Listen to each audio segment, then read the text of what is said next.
What's up, everybody? Welcome to a brand new episode of Part of the Problem. I am Dave Smith. He is Robbie the Fire Bernstein. We are back from San Diego. We had a great weekend out there. We had a rough time getting home, the two of us, but we are back home. How are you feeling today, Rob? It was a fine weekend out in San Diego, and for all you good listeners, porch season is in session. Ooh. I've got St. Augustine, Florida, and West Palm Beach this weekend. And then I think the following weekend, I got Lorden, which is right outside of D.C. I got Virginia Beach.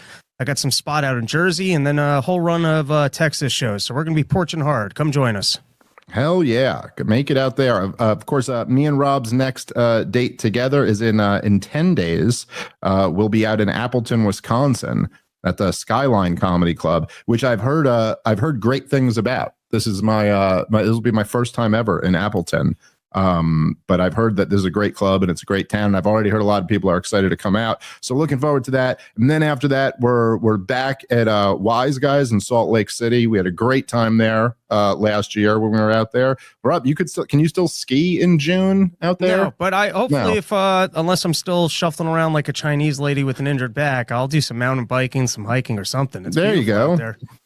And then, of course, it all leads up to the one we're real excited about is the Denver Comedy Works. For the first time, me and Rob will be out there for a full weekend. Then we're back at Hilarities, the Comedy Connection in Providence, Tacoma, Spokane, Detroit, Tampa, Florida. A lot of fun stuff coming up. ComicDaveSmith.com to grab those tickets. All right, so let's get into today's show. There are a few things that I really wanted to talk about. Let's start with Donald Trump, who sat down with Kristen Walker. I do not, for the life of me, I do not understand why Donald Trump still does interviews with these people. I don't get it. It's like isn't your whole thing that you broke this media apparatus? Why? It just, look, whatever. He could talk to whoever he wants to.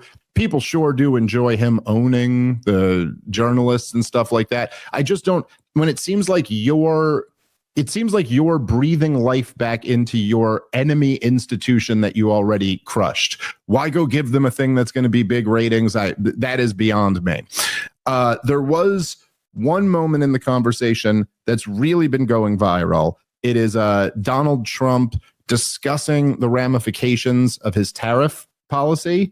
And so here, let's play it and then respond. I was personally myself a little bit surprised that he took this line, but let's watch. Said this week got a lot of attention. You were at your cabinet meeting. You said, quote, I'm going to quote what you said, maybe the children will have $2 instead of $30. Yeah. And maybe the $2 will cost a couple of bucks more than they would normally.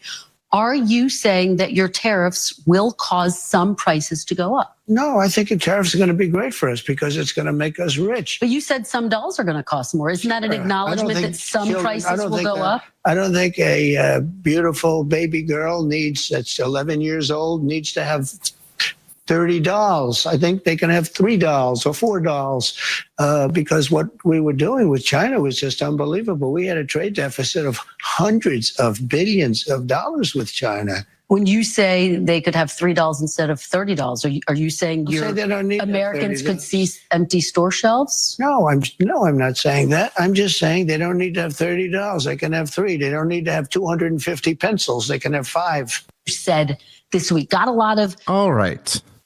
So this was the comment from Donald Trump that is drawing a lot of scrutiny. And I got to say here, Rob, I think we've tried our best to do a good job here of just like calling balls and strikes. So like I will be the first one to give Donald Trump credit when he does something good. I'll be the first one to criticize him when I think he does something wrong. I'll be the first one to defend him when I think he's being unfairly, villainized by the corporate media or whatever. This is retarded bullshit. This is just ridiculous. It's ridiculous on so many goddamn levels. First of all, it's like, you can't have it both ways, dude.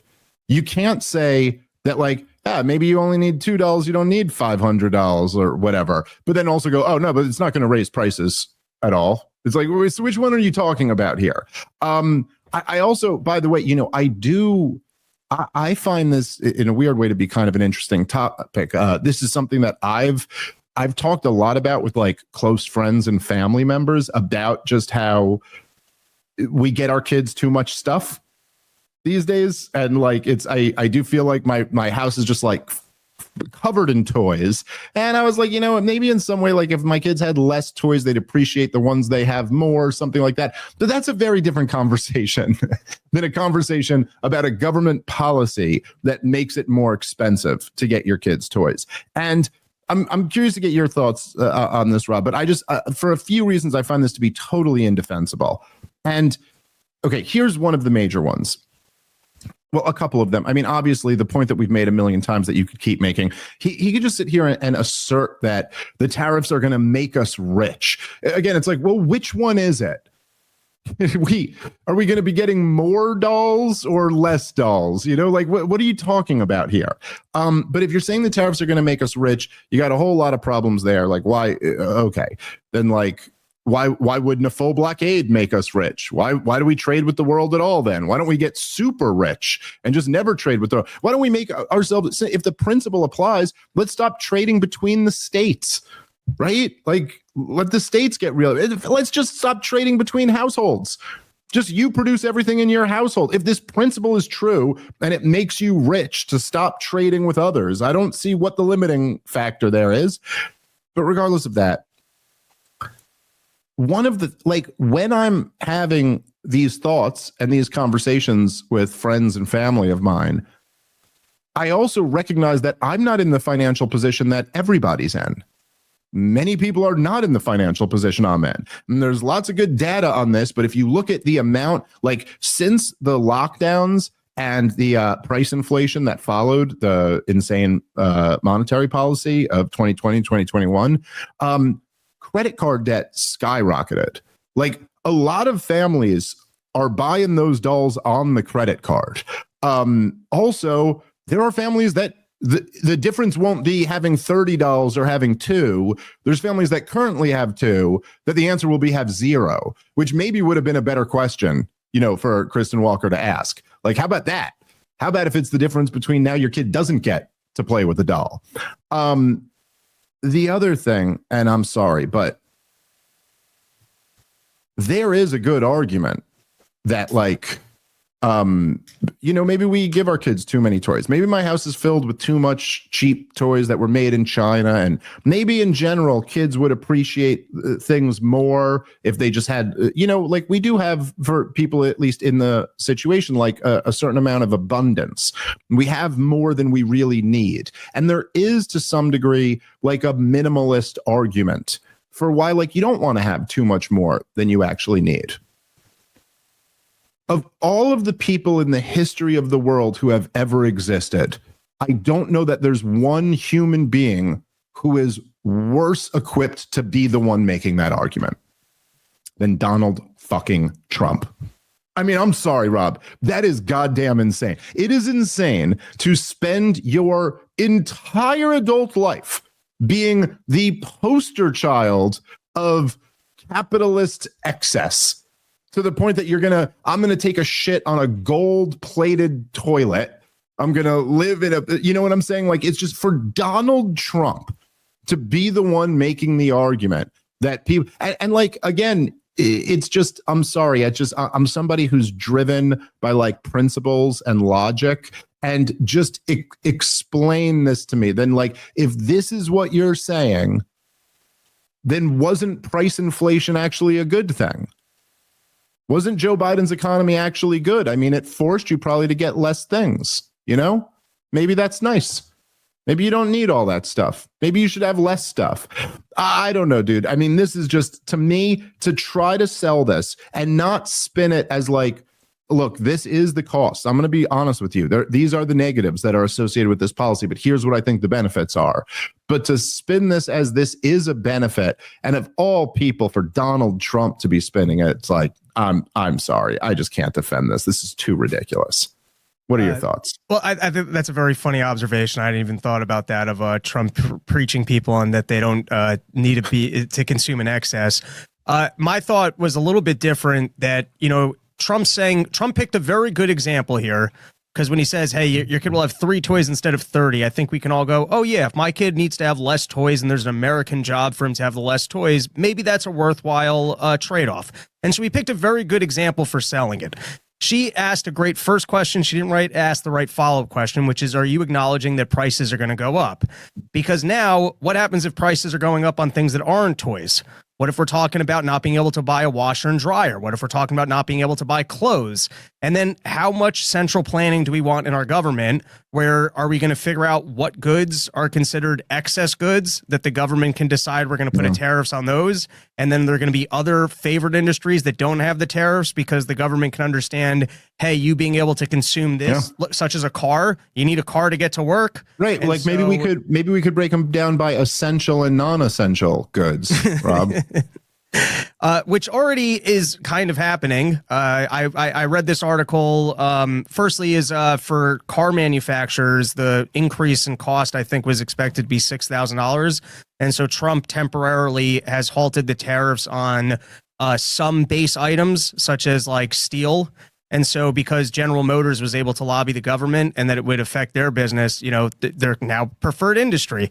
What about every small business owner that can't actually get Donald Trump's ear and explain, hey, you didn't give me enough notice on this. You're ruining my business. I don't have enough time to make these adjustments. And so to me, part of the tariff just speaks to, do you want central planning in the economy? Do you want the president to be able to say, these are goods that you should not have in excess, so we're going to tariff them. These are important goods, or these are favored industries. There's not going to be a tariff on it. And then what's going to be the fallout from, you know, the market versus central planning? This is a president saying, hey, I don't think it's important for you to be able to consume blank amount of this item. Now, the two that he wants to tell you about is pencils and dolls. But what other items are you going to see price increases on? Are those ones that will be vastly more detrimental to your lifestyle? And then what? Does he make an adjustment down the line? Did he not foresee it? Yeah. What does those adjustment periods look like? This is all just the stupidity of central planning. Yeah, no, I think that's absolutely right. And there is something like the point you're making is a really good one. And there's something very frustrating about like constantly almost like minimizing what the issue with rising prices is. Like, you know, like, and you would think after living through the last few years of serious price inflation that would be gone. That it's like, yeah, dude, this isn't just like, oh, yeah, you got to pay a couple more dollars for cheap Chinese garbage or something like that. It's like, what about really important items? And there's always, this is something that's always been frustrating to me. As I've said this many times over the years, and I'm very influenced by Hans Hermann Hoppe, the great German libertarian theorist and economist. But he always used to say that essentially, like, that libertarians needed to learn a conservative lesson and conservatives needed to learn a libertarian lesson. And from my perspective, I think most good libertarians did learn that conservative lesson, which is like that there's something about, like, if you want to have a free society and you want to have a stable society, and particularly if you want to have a libertarian society where the government isn't like hyper regulating social activity, well, then you've got to find other ways by which to promote social cohesion and normalcy. And like, you can't just have a nation of degeneracy. That's not going to work out. And that's kind of the conservative lesson that libertarians needed to learn. But then there's like an economic lesson that conservatives need to learn that they just never seem to make any progress toward. Maybe sometimes when the opposition party is in, they seem like they are, but it's like things like this, like if you want to say, oh, rising prices is just, you know what I mean? That's just your kid having $3 instead of $30 or something like that. It's like, listen, first of all, as I mentioned, we've seen what rising prices did over the last few years. There is no, you can't remove these economic issues from like cultural issues, societal issues, religious issues, all of it. You know, it's I think it's right around, the divorce rate is like right around 50%. Something like 50% of marriages end in divorce. The number one reason for divorce is financial difficulties. Like, this is the number one thing that breaks families up. This isn't just a question of like, are your kids going to have $30 or $2? In fact, a lot of times it might be the question of whether your kids are going to have two parents or not. Like it's not a game to just make life more expensive, especially when so many Americans are living paycheck to paycheck. So many Americans are putting necessities on the credit card. Like there's some of these studies where it's like, I mean, you could, sometimes they manipulate the numbers and it's not exactly what it is, but it's still pretty close. But like where there'll be these things of like, what percentage of Americans can come up with $1,000 for an emergency? And it's like a shockingly high percentage of them can't. And like, or sometimes like I've seen people nitpick these studies where I'll be like, well, they do have credit cards, so like they could put it on the credit card if they needed to, but still, like it's still pretty wild. And like the idea that we're going to embark on a policy that is going to make life harder for these people is not something. It's not something that should be shrugged off any more than during lockdowns when they'd shrug off the non-essential jobs. Who cares about that job? That's not essential. Go look at the mental health results of that policy. It was not good. Oh yeah, Natalie pulled up one of them here. It says most Americans can't afford $1,000 emergency expense. Report fines. Now I have seen. I think there was something where people said like this didn't account for credit cards or something like that. But regardless, even if most Americans can't just come up with $1,000 with that's a really that indicates something. There's a real problem there. And of course there's a lot of government policies that have contributed to that, but I just like I will never be on the side of anybody, particularly people, when it's a conversation between a billionaire and a multimillionaire, which is what you're watching here, this conversation between Donald Trump and Kristen Walker.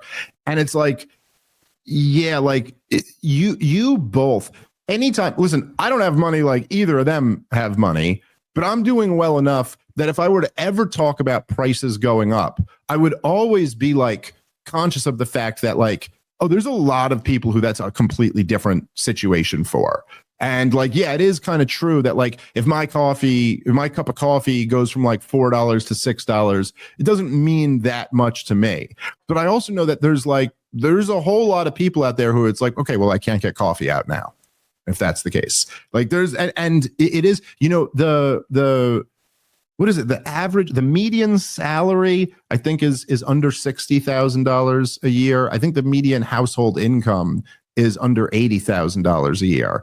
And if you're in a situation where you're making around the average or beneath the average salary, this prices going up is a huge deal to you. It's crushing. It changes your trajectory of where you were going in life. You're like, oh shit, thought I was going to be comfortable for a second here. Nope, I'm back to being totally screwed. And, I just think there's something really fucked up about rich people downplaying that. Like that's an acceptable, again, like I said, Donald Trump of all people being like, no, it's acceptable that you'll be able to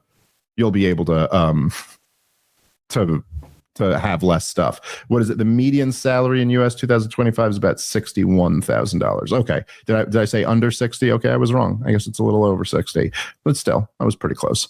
Yeah, I don't know. Tariffs are bad economics. If you want to make an argument that they can be used as a leveraging tool to get a better outcome, okay, fine. But then your whole argument hinges on the outcome. But the tariffs themselves are just a bad policy. And for this reason, it raises prices and that makes life harder for middle class and working class people, destroys poor people. And yeah, it doesn't matter that much to rich people. That's the truth. All right, guys, let's take a moment and thank our sponsor for today's show, which is Proton Mail. Proton Mail is an email service by Proton designed to replace your Gmail account for all of your important stuff so that you can have a more secure emailing experience. Your Gmail is full of junk after so many years after all. So switch to Proton Mail. It's a great way to start all over again. You can continue using your Gmail for garbage, but use Proton Mail for the important stuff. Proton will always have a freemium version, and you can later change to a paid product if you're convinced about the product. Go create an account for free today. Proton Mail, it's the more secure way to do it. Make that your default email. You're going to be happy when you're more secure. Check them out. You can click the link in the episode description to go create an account for free today. All right, let's get back into the show. That's really what it is. Okay, anything else on the tariff talk, or you want to switch gears here, Rob? Let's switch gears. Okay. So I didn't want to make this an entire episode, but I did feel, and for those of you who listen to the members only episode this week, by the way, we do record a fourth episode that is only for subscribing members, but you got to sign up at partoftheproblem.com in order to get that episode. But so sometimes it goes like this, where I'll figure something out on the members only episode, and I'll be like, you know what, I didn't even want to say this on the show for everybody, but I'll say it for you guys. And then as I'm saying it, I'm like, you know what, I think I'm gonna have to bring this up on Monday. So you guys who watched that episode, you may have seen me develop this thought a little bit, but I do feel that I kind of have to respond to Matt Walsh, who was on Tucker Carlson's show, and I ended up coming up for quite a bit of the conversation. And what started it, of course, was they were talking about the debate with Douglas Murray. We don't really have to get back into that. This has kind of been litigated to death, but it was an interesting dynamic. So here you have Tucker Carlson, who has, let's say, him and Ben Shapiro have been not seeing eye to eye for the last year and a half or so. And now he's got Ben Shapiro's guy, his big number one guy over at Daily Wire, and the topic of Israel is coming up. And it did, much like I said with when Jordan Peterson went on Rogan, I did appreciate that. I thought I got it was like about as nice as I could expect somebody from the Daily Wire to speak about me. There was an interesting thing in this clip, and there's one part where, look, I don't even know how to say it. I can't like beat around the bush. There is this strain of kind of non-interventionist types who do not wish to criticize Israel. And I would say both Tim Pool and Matt Walsh fall into this category. Now, full disclosure, I like Tim Pool and I like Matt Walsh. I don't know Matt Walsh. I've never met him. I have met Tim Pool many times, and I liked him a lot. But I also like Matt. Like, I think Matt's an important voice. I think his documentaries are good. I think he's been a very effective voice arguing against a lot of woke insanity. He's a strong voice for like social conservatism, and I think that's been particularly important over the last few years. But both of them kind of take on this, they have this tone and this line of reasoning whenever it comes to Israel specifically. Weirdly, not with other countries, but with Israel, where they will take the non-interventionists' position officially, but then they will also kind of like mock people who they claim have Israel derangement syndrome. They get fidgety and defensive in a way that they never would with other foreign countries. And this is part of like what Matt Walsh is talking about in the episode. It comes to a lot of this like, look, I don't care. I'm an American. Like, I don't care what's going on over there.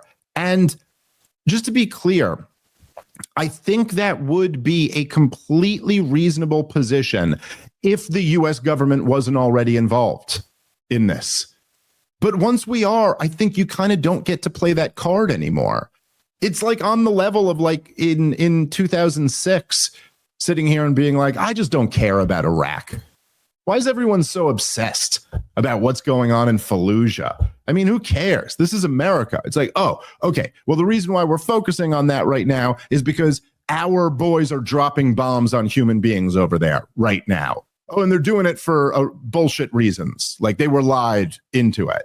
And likewise, when it comes to Israel today, it's like, listen, dude, if you're a non-interventionist, well, we are intervening. We are propping up this country. This country is actively trying to get us more intervened in the region. And so at a certain point, not criticizing them just comes off as cowardice.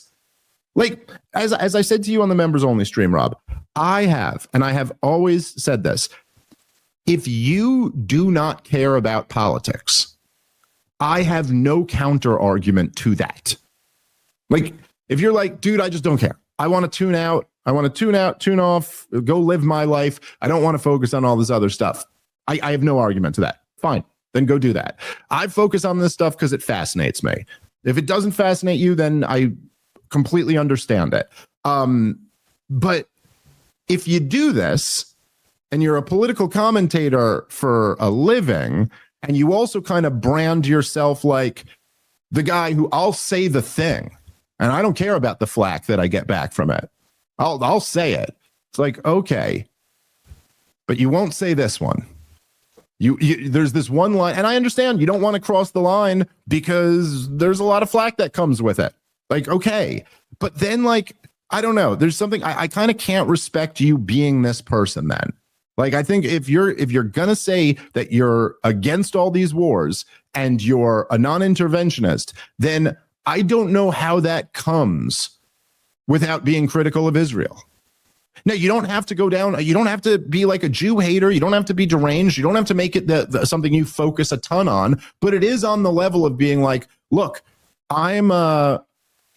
it's like you're sitting in 2004 and you're like, I'm a non-interventionist. I don't believe America should fight wars that we don't have to be involved in. I don't think we should do nation building or democracy promotion or occupying foreign countries. I don't believe in any of that. And I'd be like, I know, right? That's why I can't stand Bush and Cheney. And they'd be like, what's with the obsession with Bush and Cheney, dude? Like, I don't even care about them. They're in Washington, D.C., and I live out here in Alabama. Like, I don't care. That's a whole, it's like, oh, no, come on.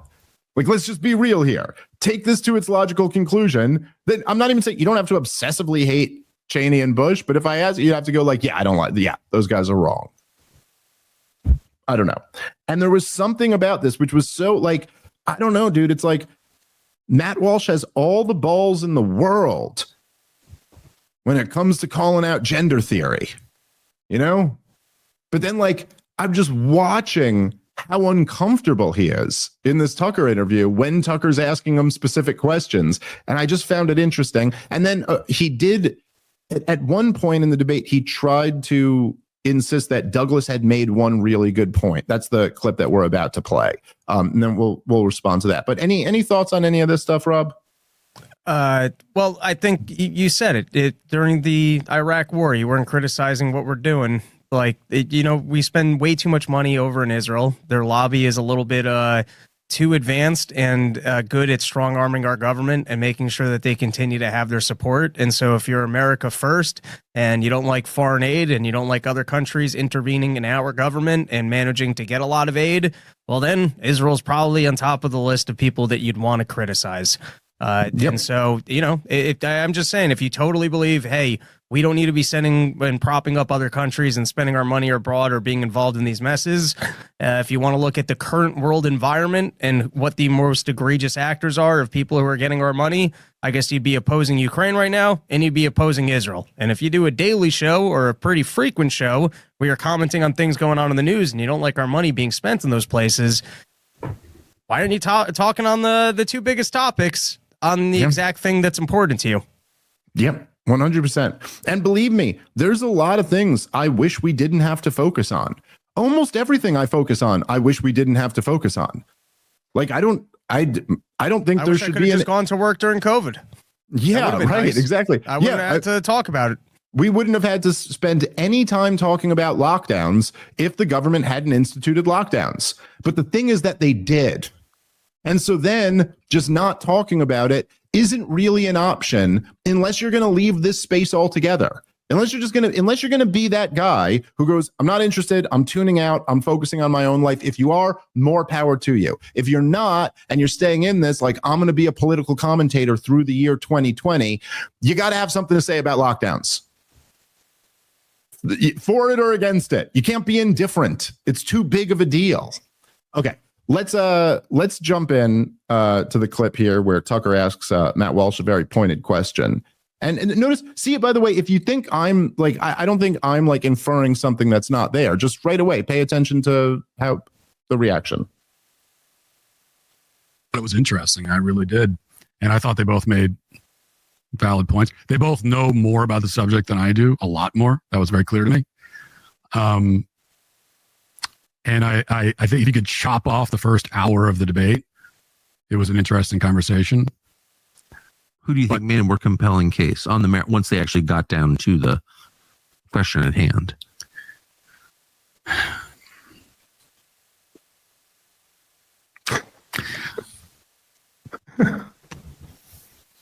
I don't know. I think that so Douglas Murray said, it's just, you can watch him going like, all right, there's the correct answer. There's what Ben Shapiro will say about this. I mean, it was literally that. I've never seen a moment like that other than when I asked Bobby Kennedy if he thought Israel had too much influence on American politics. And it's just this like long pause of like weighing out so careful. Just answer it, Matt. Like, what is a woman? Just answer the question, dude. It's a real simple one. You know, I mean, look, he went on a whole thing before this about how Douglas just basically made this whole nonsense experts argument and all of this. But like, anyway, okay, so now he's trying to figure out, how is there a way that you can say Douglas Murray made some point or something like that? So here's what he's got. One thing, he made one point that I thought was really good, which is a simple one. I like simple points. Me too.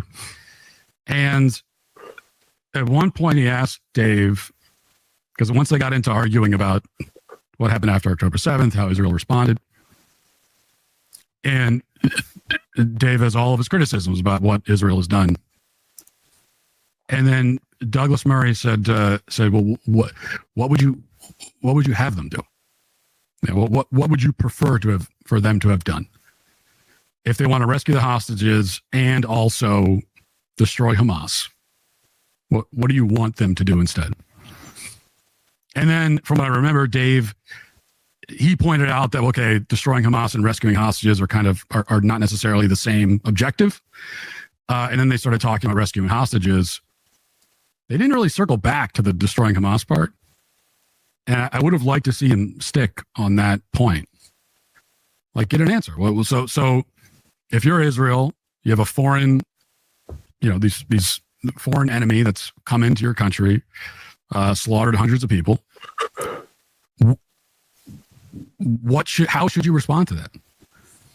And I think he should have pressed that, and he didn't, and so it was sort of unfocused.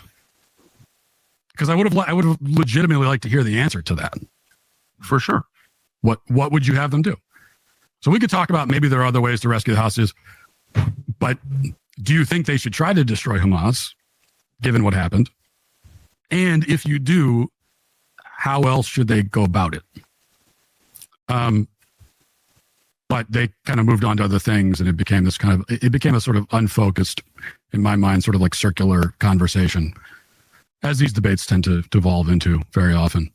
If you were in control of what people on Twitter debated, right, what here, would they be debating right now? Let's pause it here. All right.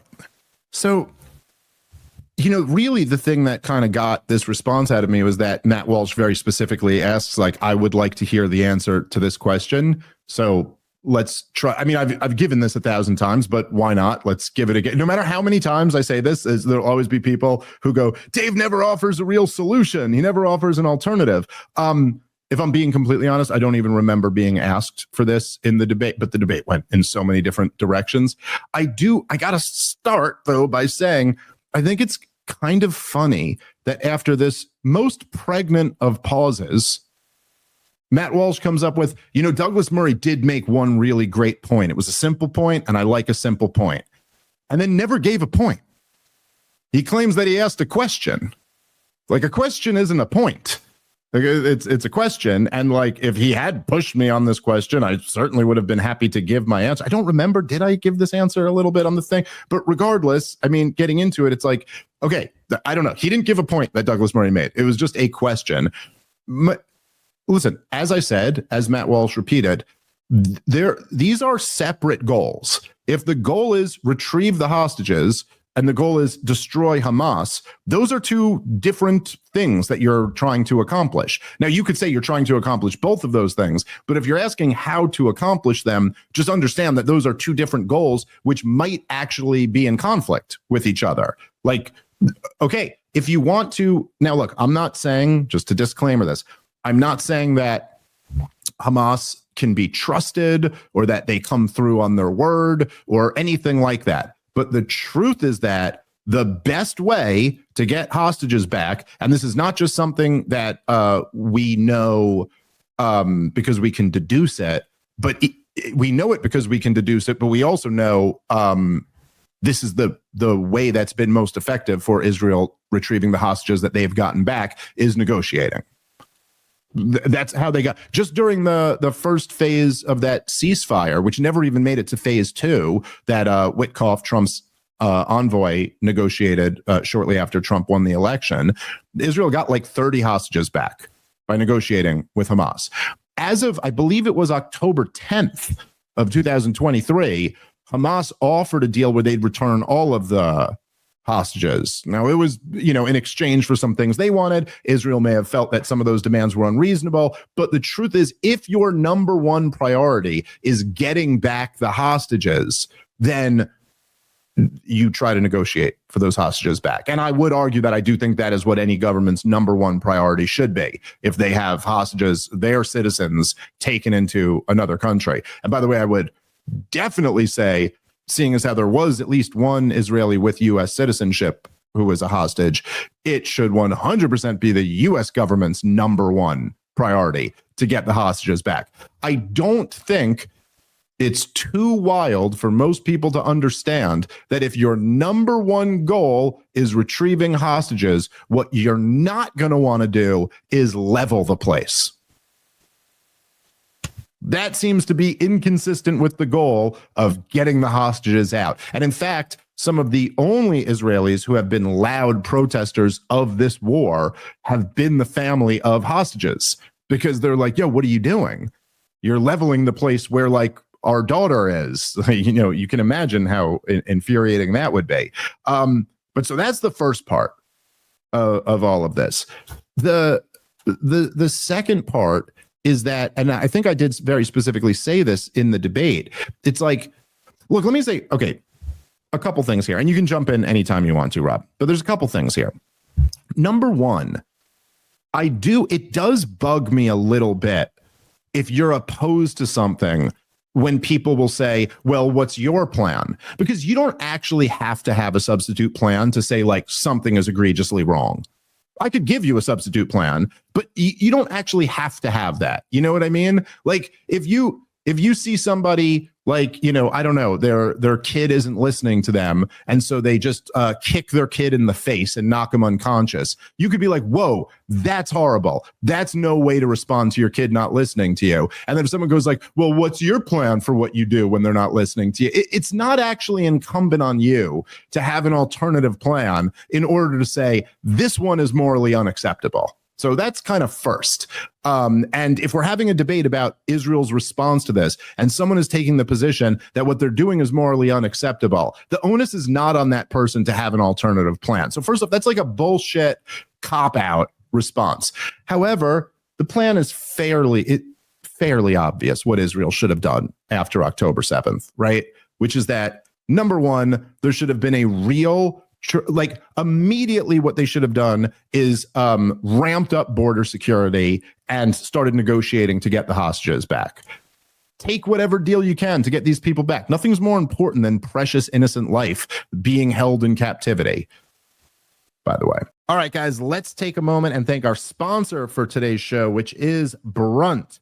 Choosing work boots used to mean sacrificing comfort or durability. If they felt good, they didn't last. And if they lasted, they wrecked your feet. Brunt Workwear finally ended that trade-off, designing boots that withstand the toughest job sites while feeling as comfortable as your favorite sneakers.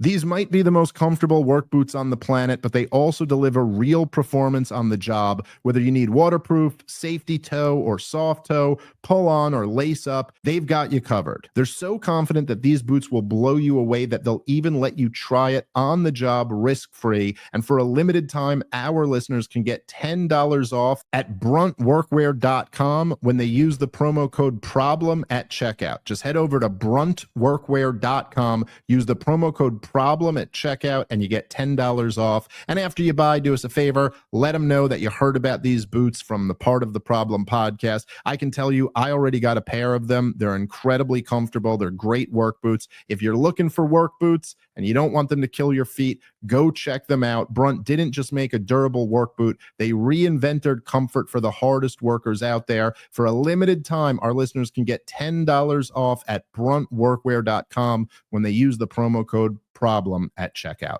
All right, let's get back into the show. So that's number one. Have a real, open, transparent investigation into what the hell happened on October 7th and tell the truth. Don't go around spreading all types of horror propaganda trying to make October 7th seem worse than it was. What really were the failures here? And if you had that, what they would have come up with is that the Netanyahu government embarked on an explicit policy of propping up this ruthless terrorist organization so that they could deny the Palestinian people a state. And then they totally underestimated the threat of Hamas. They thought they could control the height of the flame. Turns out they weren't able to. So what you'd want to do, rather than not protecting your border and propping up a terrorist organization right next door, stop doing both of those things.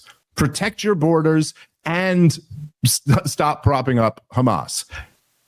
After that, I think, look, I've never suggested that Israel was supposed to respond to October 7th with zero violence.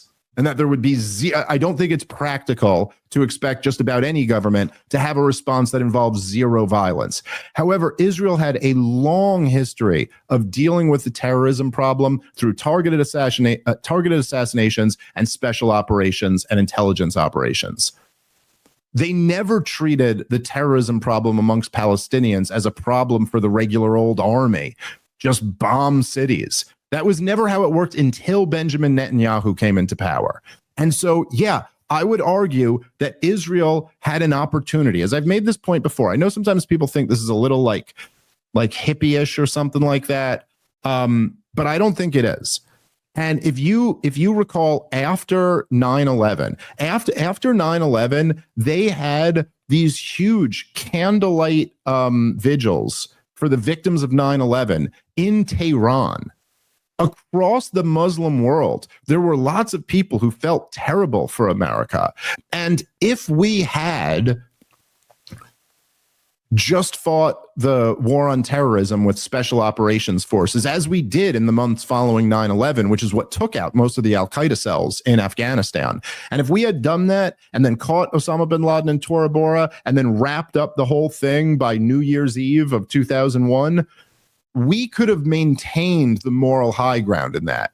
But instead, we launched multiple 20-year occupations and killed hundreds of thousands of people. And then we were left with, instead of a few hundred bin Ladenites, tens of thousands of them, and hatred across the Muslim world. And Israel could have, everything you see about global opinion turning on Israel didn't have to be this way. Israel could have taken this opportunity to go, look, we're going to have this transparent investigation. We're going to admit that we made a huge mistake by propping up this terrorist group so that we would never have to give Palestinians their independence. And we could have said, right now, we're going to do that. We're going to take our boot off the neck. We're going to end the blockade. We're going to end the occupation. But we're not doing that unless we get our hostages back. And if there are any more rockets coming in, then we're going to do X, Y, and Z. We're going to make sure that we let the world know that we do value Palestinian life, and we'll make sure we're not going to kill an unnecessary amount of people. Like, again, I'm just spitballing here. I'm not a fucking expert, but there were alternatives where Israel didn't convince the world that they were the monsters that the world is seeing right now. So no, I don't think the onus is on me. I don't think that it certainly wasn't a good point that Douglas made. It wasn't a point at all. It was a question. But honestly, I don't think the onus is on me to have the answer to that question. But the answer I just gave is much better than what they did. I don't know. Anything else you want to add to that, Rob? Well, in regards to not having to answer that question, Douglas Murray refused to answer for why is Israel justified in killing kids and civilians, and he mostly lied and said they have not. It's most of the damage that you've witnessed was booby trapping done by Gaza, and that, of course, they always like to say Israel doesn't target. Well, they seem to hit a lot of it. So I don't know what that means when you keep going, well, it's not our intention. Well, if you explode a building with kids in it, it might not be your intention to kill all the kids in it, but it will be the natural byproduct of what you're doing. Yes. So it doesn't really help to say it's not our intention. But speaking to, go after the leadership. There's money, there's influence, there's people who are making money off of what's going on over there. And they quite specifically, while taking food aid, decided to continue to send money, which is the most fungible of all goods. So, if every single item that goes into Gaza can't go in there because it can be used as a weapon, if someone can explain how money can't then be converted into weapons through the tunnel, the tunnels with Egypt. Well, my guess is the money is what helps those operate at the highest capacity and is what actually makes the most amount of weaponry available. I don't think it's the food that you send in. And I think that Israel has not taken the opportunity to go after whatever leadership of Hamas exists in Qatar. I don't know. People want to say that that's a different branch of it. Someone's making money here. And I bet if you turned off that money and actually offered some incentives for peace, you might have some opportunities there. But as you said, the framework to me appears to be Israel trying to do everything they can so that they have people that they don't have to offer a state to and that they've got no choice but to murder. Well, it's funny too to see. Yeah, I completely agree with you. I mean, it's amazing. The potatoes are dual use, Rob, and so we can't let those in. But suitcases of cash to Hamas, could only have one use, I guess. That could only be used for aid. Anyway, but it's like to hear Matt Walsh of all people kind of going like, it's like, why even is it such a good point to ask? Well, then how do you get rid of Hamas? Like, how about if you gotta murder tens of thousands of innocent children, then you don't get rid of Hamas. Like here's a principle for Matt Walsh, which will be tough, I'm sure, for him to figure. But let's say I had this principle that's against murdering children. This might be hard for you to think of. Let's call the position pro-life. Okay. Imagine you were a pro-lifer who was against murdering innocent children. And then I were to say to you, like, you made this really good case being against, abortion. But, a really good question is like, so then what do you do? And then I think you realize right away, that's actually not a hole in the pro-life argument. It's not a hole in the pro-life argument to be like, but you haven't spelled out what that pregnant teenager should do. And like, look, at some point, as most pro-lifers do, they probably do what I just did, which is like offer some other, you can give the baby up for adoption, or maybe there'll be some social services, or maybe there'll be this or that, or maybe you should not have unprotected sex, or maybe you should, whatever. But like, you could have the principle that it's wrong to murder a baby, and you don't actually have to have any more than that. We do this all the time where we say like, no, I'm sorry, for moral reasons, that solution ought to be off the table. It's not incumbent on you to then have all of the other answers necessarily. And it's weird how like the standard on me or whatever is that I must have all of the answers to this, but you don't even have to criticize the government that's trying to get us into a war with Iran. Explicitly. It's like literally drew up war plans with us involved in them, and is still working and has been working for many, many years. Again, I'm not alleging some secret conspiracy here. I'm saying like Benjamin Netanyahu testified before Congress and urged the US government to overthrow the Iranian government. Like back in 2002. And he's been arguing for it the entire way since, including this week. So, okay, here, let's keep playing because I think there was one more interesting part here.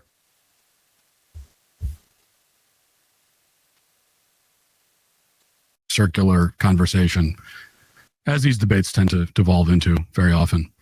If you were in control of what people on Twitter debated, what would they be debating right now?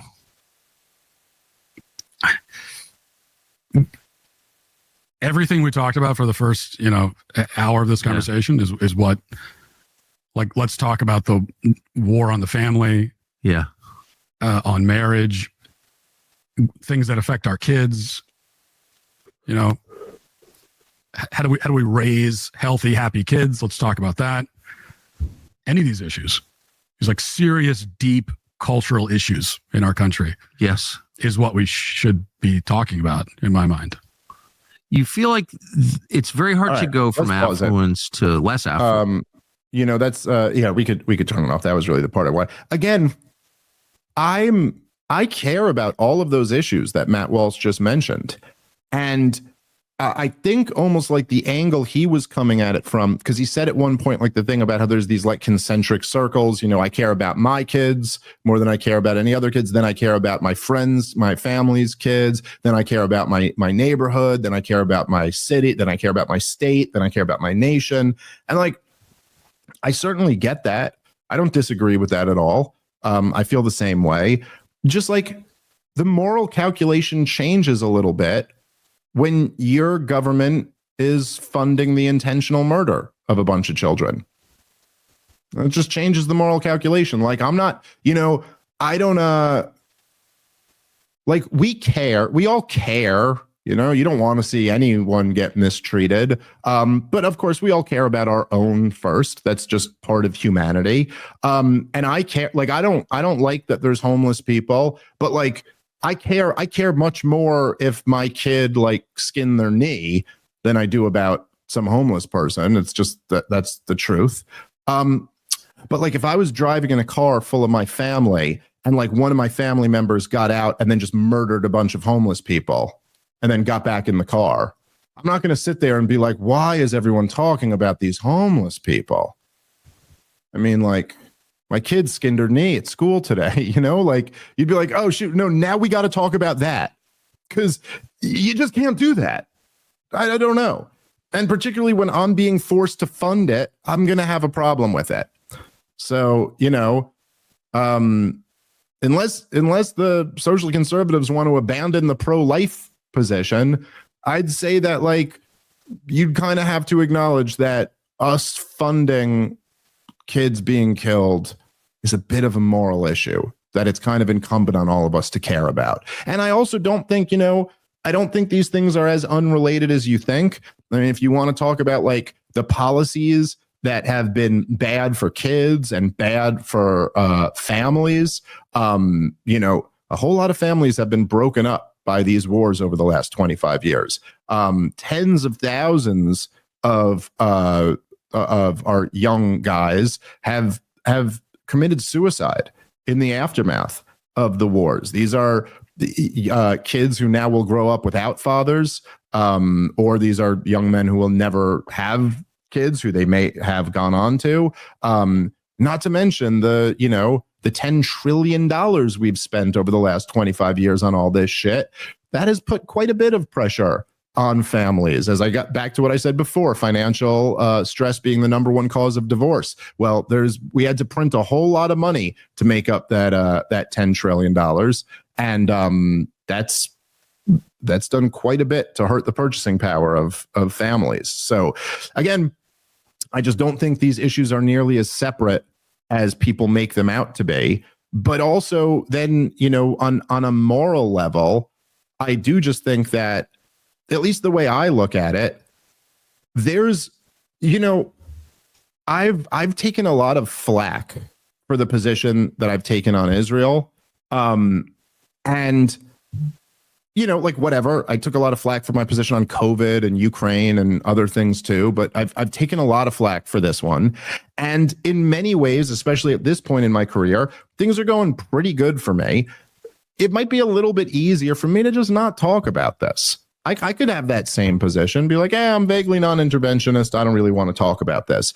But I'll tell you, like, I have a son, and I mean, I have a daughter too, but it affects me more thinking about my son. But like, at some point, he's going to grow up, and he's going to know what I did with my life, and he'll know that I was like a person in this space, a political commentator that had a show with hundreds of thousands of people, who regularly goes on shows with millions of people. And the idea that while this was going on, like, for my son to know that while this was going on, I didn't speak out against it because it was a little bit easier for me or something like that. I don't know. Like, my attitude as a father of a little boy is that, like, nothing scares me more than that.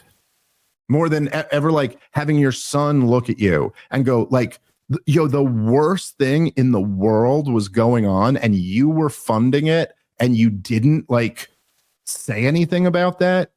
You didn't want to speak out because it was going to what? Like, some people might say mean stuff about you as a response. To me, that's like, it's kind of all related.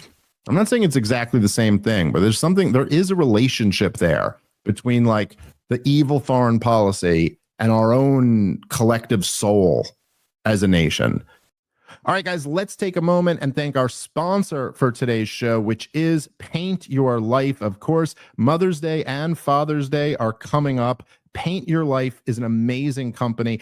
I know sometimes people struggle with gift ideas. I've been there myself. This was one that I gave my wife that she absolutely loved. What it is you get a professional hand-painted portrait created from any photo at a truly affordable price. It's an unforgettable Mother's Day or Father's Day gift. All you do is you upload a photo to create anything you can imagine. You can put yourself in a location that you've always wanted to visit. You can add a lost loved one to a special occasion to create the portrait of your dreams. There's lots of options. You choose the artist and the art medium. So you could have an oil painting or a watercolor, a charcoal painting, whatever you want. And you can communicate directly with the artist to ensure the portrait is painted just like you wanted it. Get a hand-painted portrait in as little as 2 weeks.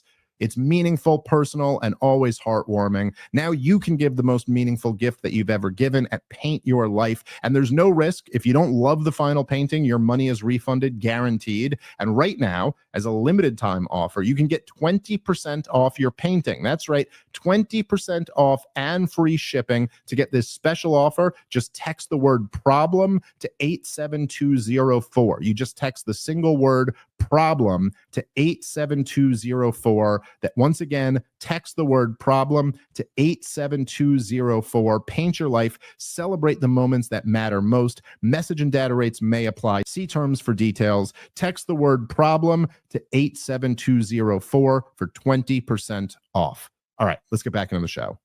So yeah, anyway, I don't know. Anything else to add to that, Rob? No, let's talk about this hero at the park. Oh shit. Okay, you want to talk about that a little bit? Sure, we could do that kind of quickly at the end. So this is a big story. It's a sad story all around. It's a sad state of affairs. But so yeah, I mean, I guess people have seen. So this is blowing up as a really huge phenomenon of a story. But so evidently, now this isn't all on video, but evidently a woman at a playground called like a little black boy the N-word. And then someone else rushes up, puts a camera in her face. Supposedly the child that she said that to was autistic and also going through her child's like diaper bag or, something that belonged to them. Sure. Who knows? But let's just assume for the sake of argument that that's the story. So a guy comes up, puts a camera in her face, like, did you just call this child the N-word? She's like, yeah, fuck you, I did, blah, blah, blah. She has a whole thing. She drops it a few more times in the video. And then, of course, the video is posted as a, like, I'm going to ruin this chick's life type post. She puts up a GoFundMe or something to raise money. And last I saw, she was over $500,000. She had started, I think, asking for 10 grand and then just kept upping the goal because money kept pouring in. And now she's at like over $500,000. And there, of course, as you could imagine, you've got people on the left are going like, see, my God, this is proof. Can the government tax that? You're saying the N-word in the park collections. That does the government want to, do they want to cut? No, of course I did. I didn't report my N-word park money. You're telling me that's not deductible? That seems like a crazy thing for the government to take its cut of. Well, it does. It seems to me that there's an interesting thing going on here, and I do think it's important when you see something like this is like it's information about our culture. It's like letting you know, like, this is where you are right now. And I think when you get that type of information, what you should try to do is assess it as rationally as you can. And like what I'm seeing, because of course a lot of people will go, well, look, this is proof that we're in like a white supremacist country or something like that. Now, I will say, don't get me wrong, I do find the thing kind of disturbing. I think it's disturbing for a lot of reasons. And to be clear, I don't actually think you should be using that word, and certainly not towards kids at a park. Yes, I don't think you should. I don't think you should use like any derogatory language or curses toward a child. It's like totally fucking horrible. And like I have little kids. I know about the playground rules. I even know about other kids being problems at the playgrounds. But like that's not an option. Like you just can't do that. And I certainly would never send money to somebody who had just called a little black child the N-word. That I would feel like sickened by that. I do understand what's going on, though. And I think that a lot of it is that, look, white people are, especially young white people, are starting to play this game now, too. And it's a sad thing to see. But there is look, this has been going on for a long time. This has been very true in the black community for a long time, where they will defend their own. And it does not matter. It does whatever. There was this kid who just raised something like $500,000 himself, who seemingly, I don't know if he murdered this guy or not. I guess maybe they're going to go to trial. But like the guy who stabbed the kid in the chest and killed him, like he just killed a white kid. And then he gets all this money. And it's just, and of course his lawyers and the civil rights activists around him will all make it a race issue. It doesn't matter whether Michael Brown attacked a cop or Trayvon Martin attacked a neighborhood watch guy or whoever. They're going to say this guy was a gentle giant. He was an angel. Look, the O.J. Simpson jury was the whole thing came down to all the black people voted not guilty for him. And half of them didn't even care whether he did it or not. And there also is another dynamic where like, look, obviously you shouldn't be calling anyone the N-word. You should never be calling a child the N-word. But there is something where like when you stick a camera in someone's face and goad them into saying the N-word and then post it online, you're attempting to ruin that person's life. And I think what you've seen from this is like it's white people going, okay, then we're going to play that game too. Like if you go on social media, you could see videos all day long of like black teenagers beating the crap out of some white kid. And that doesn't ruin their life, but like a white person saying the wrong word will ruin their life. And I think at a certain point, it's hit a point where like white people are not, in larger numbers, are just not willing to play that game anymore. They're not willing to say the thing that like everybody else gets to act in their group interest except for us. Now, I do think a much more preferable answer to that would be like, let's all stop doing that. It's kind of a sad thing to see it coming to this, but it's also particularly tough when the entire establishment embraced this racialism for like 15 straight years. It's a very tough thing to turn off. And so here's where we are. I'll let you have the final word on that one, Rob. Then we got to wrap up. Yeah, listen, that I do not endorse that lady's behavior, and you can't be doing that. But I think on top of what you're saying is sometimes you can have a bad moment in life, and it doesn't need to be for the entire internet to judge or shame you for. And in this case, in my opinion, words are not violence. That does not make it okay to engage in it. But it's not like she beat up the little kid. And so you can have a bad interaction in the park and move on from that in your life. I don't think that will. I don't think that autistic kid's life has been ruined over that incident. And I don't know. There's something. It's like both parties are just wrong. You're not allowed to do that at the park.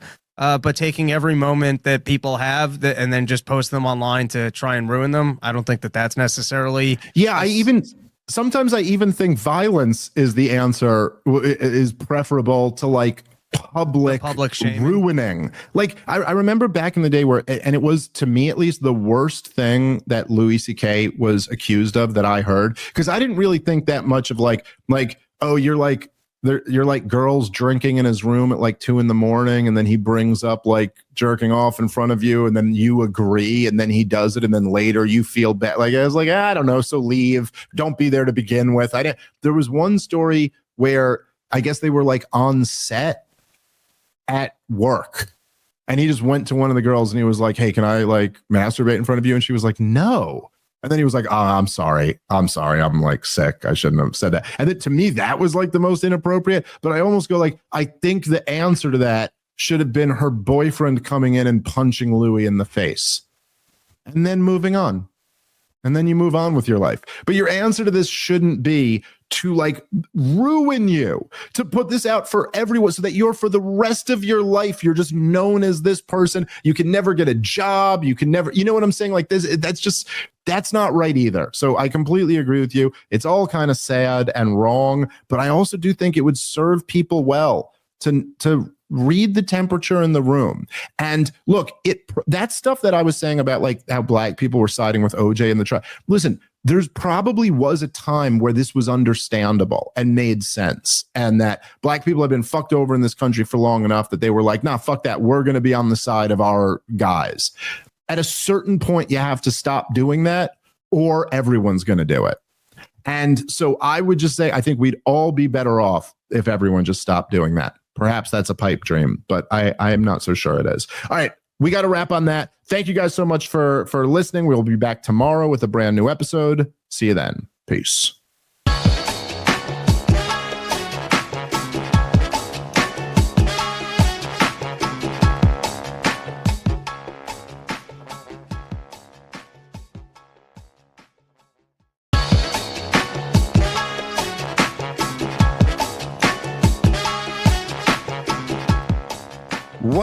What's up, everybody? Welcome to a brand new episode of Part of the Problem. I am Dave Smith. He is Robbie the Fire Bernstein. How you feeling today, brother? Glad to be home. It's the calm before the porch, my friend. The calm before the porch. Well, at least your airport of choice is not the meltdown of the civilized world right now, like mine is. I have to book. I was literally going through flights, and they're like, it's like I'm flying again in like a week. And they're like, it's going to be bad for another week. I'm like, okay, so I can't fly out of Newark. And then now I got to book flights for our next trip after that. And I'm like, do I take government people at their word that it'll be fixed in a week? Like the government told me we needed 15 days to slow the spread. And then we were in lockdowns for a year and a half. So I'm not. It's amazing how much money there is in the airport business. And that, I guess, since government doesn't like profits, they're okay with just disrupting an entire industry. I assume the FAA positions are actually government staffed and they're not staffed by the airlines. Yeah. Yes. Yeah. No, those are government employees. Yeah. No, it's a government screw up. And of course, air travel is like one of the most highly regulated industries. I mean, a lot's made about how like Ronald Reagan like deregulated to some degree, I think, the airlines, but there's still like a crazy regulated, industry. And once you get to like that level of regulation, it's basically all government jobs anyway. You know what I mean? Like maybe not officially, but it's all like just the worst.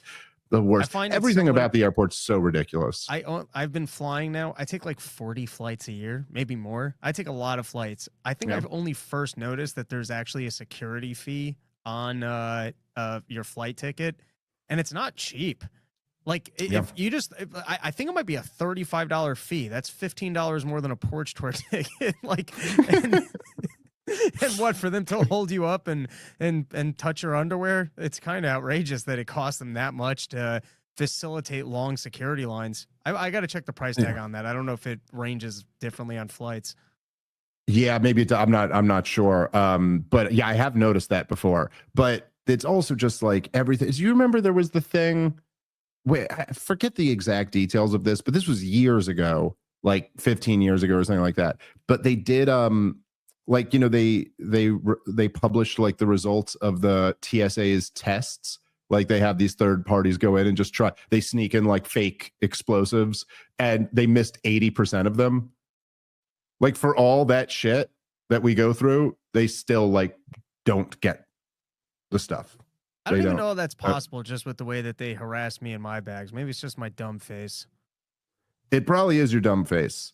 That's the reason for most of my problems is your dumb face. Just being too closely associated with it. I've traveled with this same shotgun microphone for also 40 flights or something. And I don't remember the airport, but in one airport, they pulled me over for it. And the guy was so excited. He really thought he found a gun. And then when he opened it up and he double checked it, and then he finally pulled it out, and then he had to look at me. He's just a dumb government employee. So all disappointed, like, so what was this thing? It's a microphone, you fucking retard. Well, it's also, I mean, I'm not trying to be. He really thought he had something. Look, I'm not trying to be a dick, but like there are different levels of government employees, and whatever the TSA is, you know, you're just like, you might be better suited to work at Wendy's. I think might be like literally the people who are working at the TSA were applying to Wendy's and the TSA, and they got the TSA job. They're also just you know, it's one of the things that I just look. I mean, this is like, you know, the essence of like libertarianism 101 type stuff, but there is something where you know, it's the problem with government in a nutshell, right? Is that it's based on force. So it's not like, you know, you are every interaction you have with the government is like there's this threat of force behind it, and we all know that on some level. And so like you in any other setting, like if you go to a business, you're the customer. Like I'm not saying there's not some example where someone was like rude to you in a business, but generally speaking, when you go into any type of voluntary, you know, market action, the customer is kind of king. People are nice to you. They'll try to help you find something. They're trying to get your business. That's the whole model here, is that we want you to shop with us. Whenever it comes to something like that, it's like, you know, you're essentially the boss when you walk into a store. But when you walk into anything with the government, they're just the boss. They're a monopoly that's based off force. You have no choice. And so it just breeds this thing where, like, you know, if you walk into the Apple store, it's like, hey, I'm a customer here. I need this. And they're like, okay, let me get that for you. But when you walk into the DMV, it's just like, wait on the long line that makes no sense to have you wait on. You know, like everything's just like, and with the TSA, it's like, it's all of that, plus they're the most retarded people you'll ever meet in your life. And no, I did get the other day recognized by a TSA agent who said he's a huge fan. So if you're listening, not you, but also if you're listening, you know exactly what the fuck I'm talking about because you work with all these people. But it'll just be things like literally like even they're just dicks. They're fucking, oh my God, dude. I mean, like, I got into a thing with the TSA, which literally almost went bad because like they're a dick to me all the time, but like, I fly all the time and I'm just trying to keep it moving. But I was flying with my wife and one of them was real snappy to her. And then I started talking shit back to him. And then I could take that to me, but you don't fucking talk to my wife that way. And I said some pretty mean things. Well, I always like it when sometimes they have the energy like they're about to miss a flight. And it's Yeah, like, yeah. relax. You can process this slower. You don't have to yell at us. We're not checking into prison. It's not that big of a deal. It's not your Yeah. problem if someone misses a flight. Relax. Yeah, well, they'll be rude to you when you ask the most reasonable question. Oh, yeah, because you know what's funny? I'm in every airport, and they all operate differently. So sometimes I Yes. literally walk up to the thing. I'm like, hey, is laptop coming out of the bag? And they're like, Yes. why would you ask me that? Not going out of the keep it in the bag. Yes. Everything goes on there. You're like, relax. I was just asking the question. You're one airport. There's 100 of these across the country. They all have a different policy. Well, also, I've had that happen when it's the same airport with a different policy. Yeah. I've literally had that happen where I'm like, we got to take laptops out, and they're like, no, what are you? And I go, oh, okay, well, we did 2 weeks ago right here, so it's a pretty reasonable thing for me to ask. But yeah, anyway, I'm just literally getting myself angry thinking about that TSA person being rude to my wife. Oh, I was pretty vicious in response to him, though. I said mean things.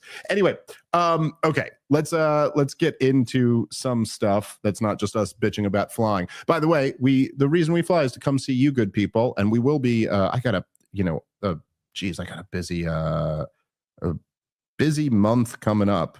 I guess I'm always kind of busy these days, but we should let everybody know. Well, first of all, I'm doing another big podcast that I think you guys will be excited about in a few days here. So that should be out soon. And then the next one we got together is Appleton, Wisconsin. Very excited to do that. Salt Lake City, Denver, Cleveland, Providence, Tacoma, Spokane, a whole bunch of dates coming up. comicdavesmith.com for those ticket links.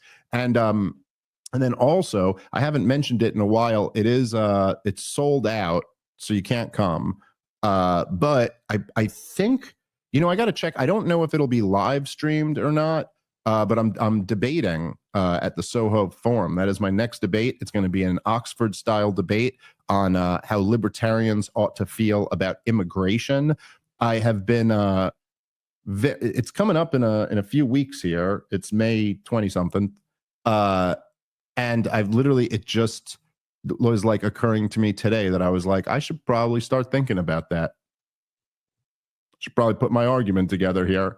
But I am, I've had so much other stuff going on that I've been focused on. But I am excited for this because it's, I've done a lot of debates and different styles of debates, like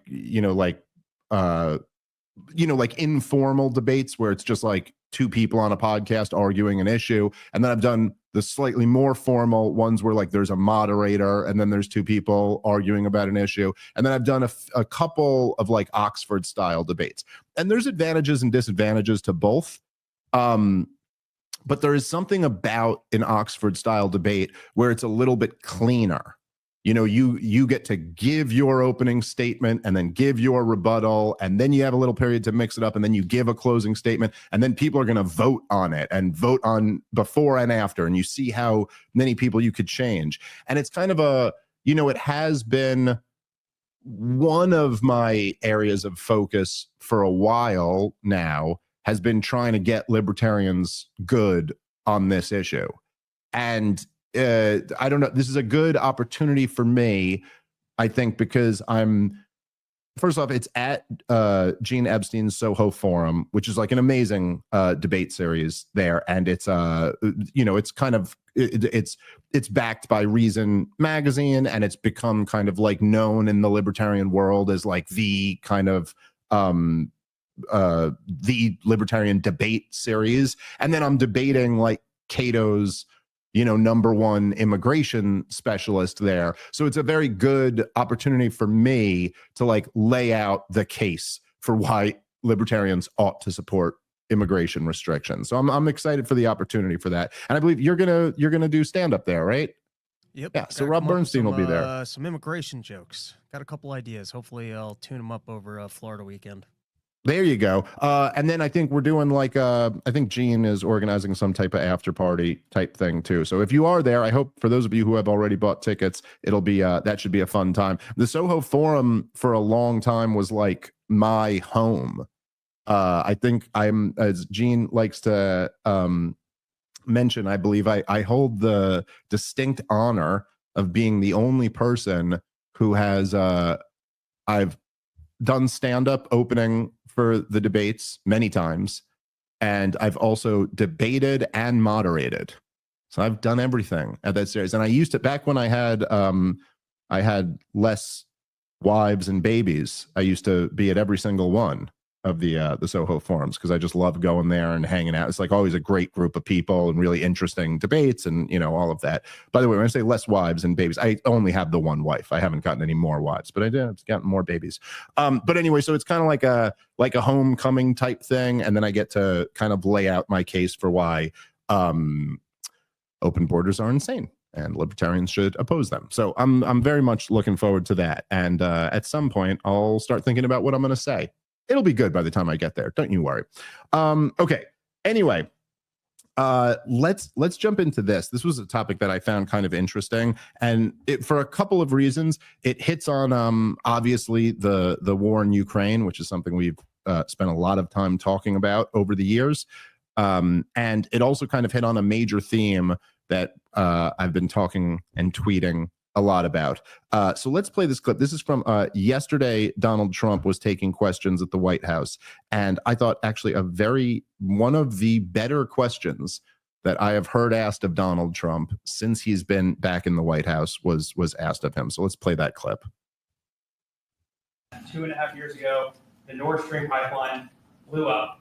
Yeah. And despite what people like John Brennan and all the Fox said, you were one person who said Russia probably did not blow up its own pipeline. Yeah, if you can believe, they said Russia blew it up. Yeah.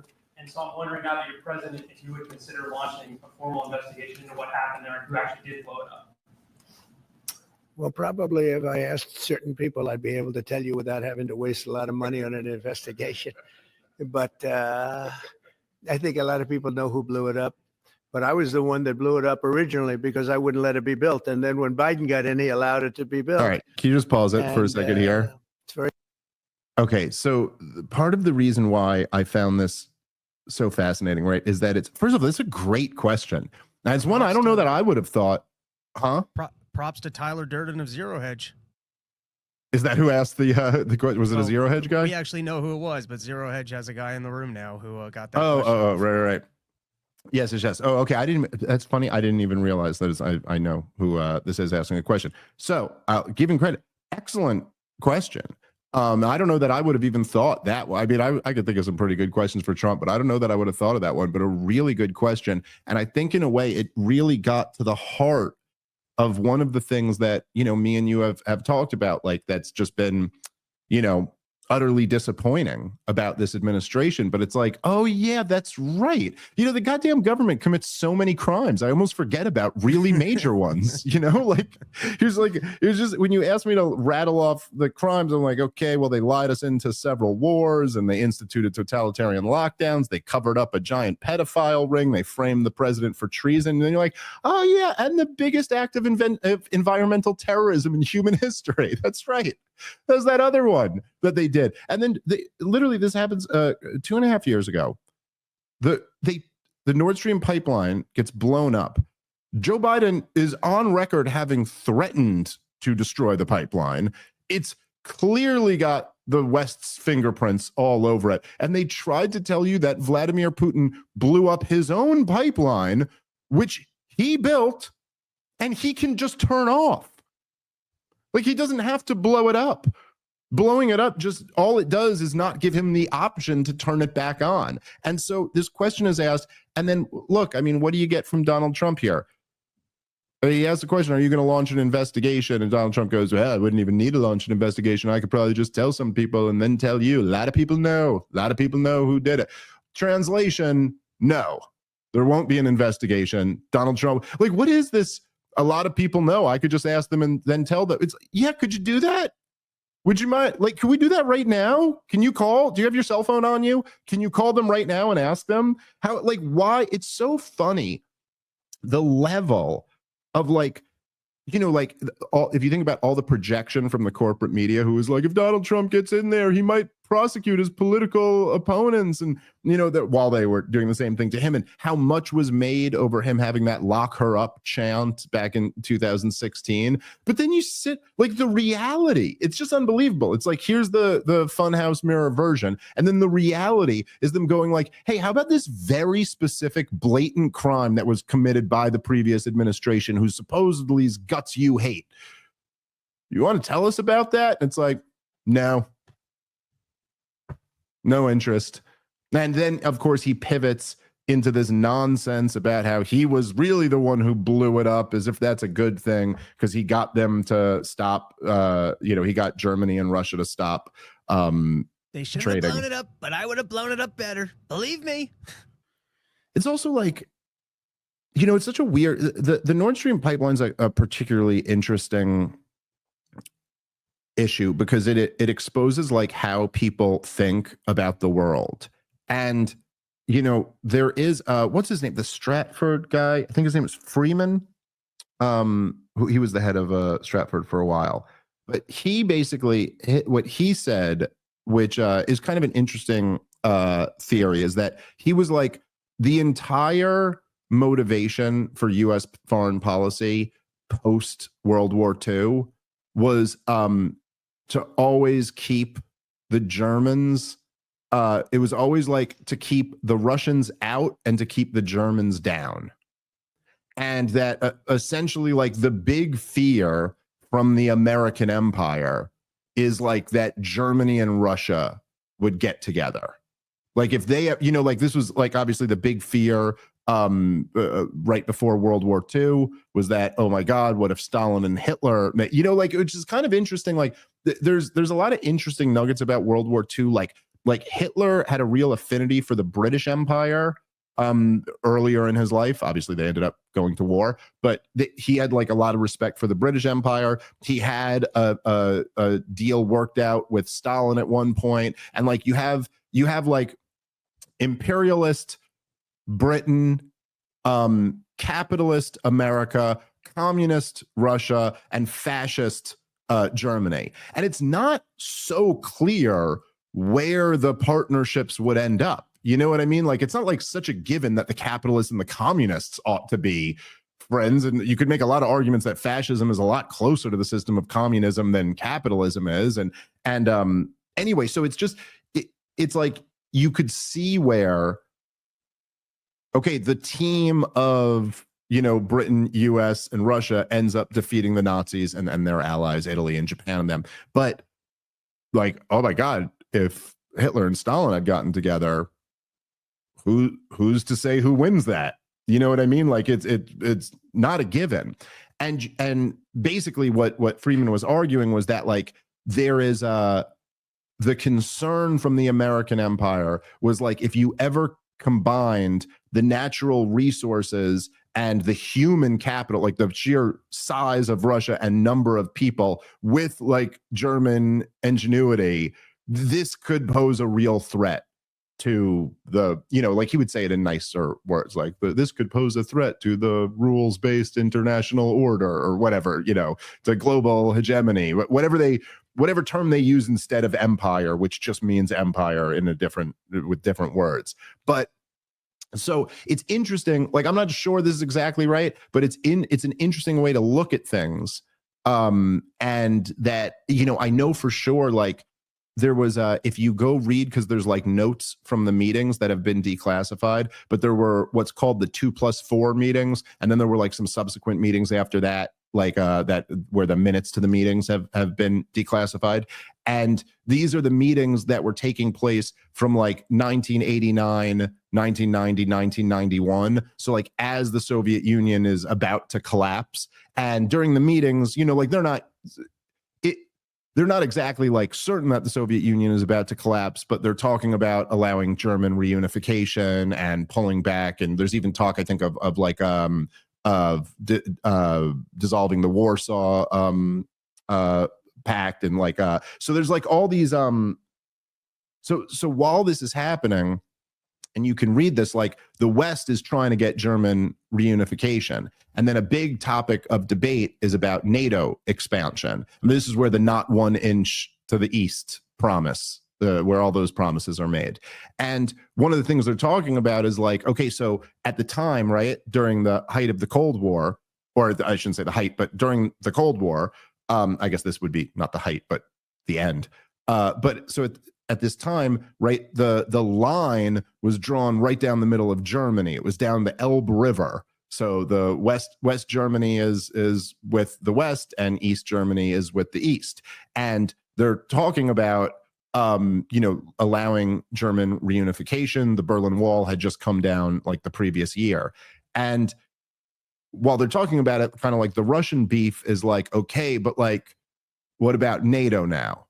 Because if we reunify Germany, is NATO now moving east? And this is where the original, like, not 1 inch east. And they were saying even let Germany be reunified, but NATO military hardware won't move beyond the Elbe River. Like, we'll still draw the line militarily in the same place. Now, ultimately, even by the end, I think the Russians even accepted that, like, that doesn't make any sense.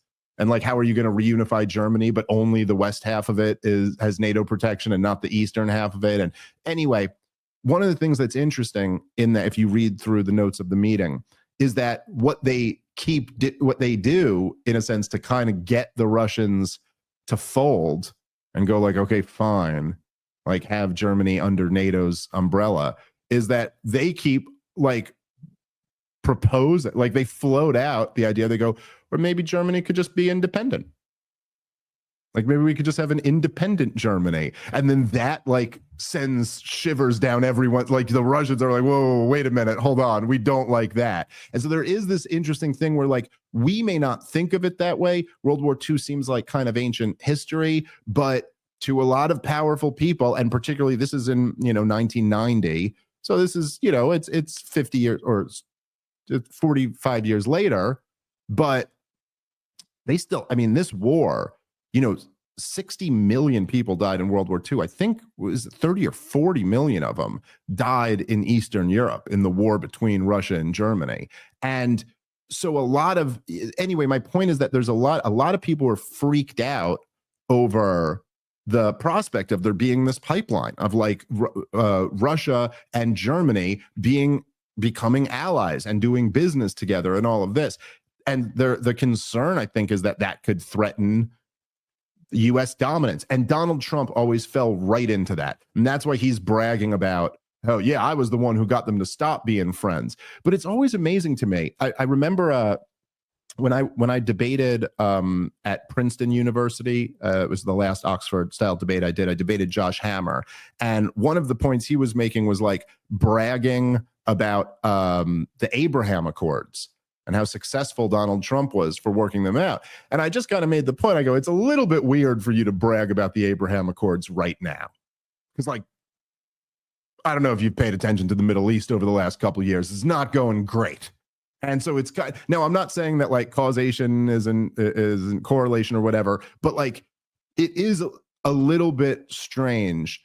The example I used in the debate was, I said it would be like you're bragging about how you and your wife saw the best couples therapist. Like, this guy is the best. It was unbelievable. Like the best thing we ever did. And we go, oh, so things are going a lot better for you guys now. And they're like, no, we got divorced. Horrible breakup. But man, that couples counseling was so great. It's like, well, it didn't seem to work out that well. And so it's funny that even in hindsight, Donald Trump can't even like fathom.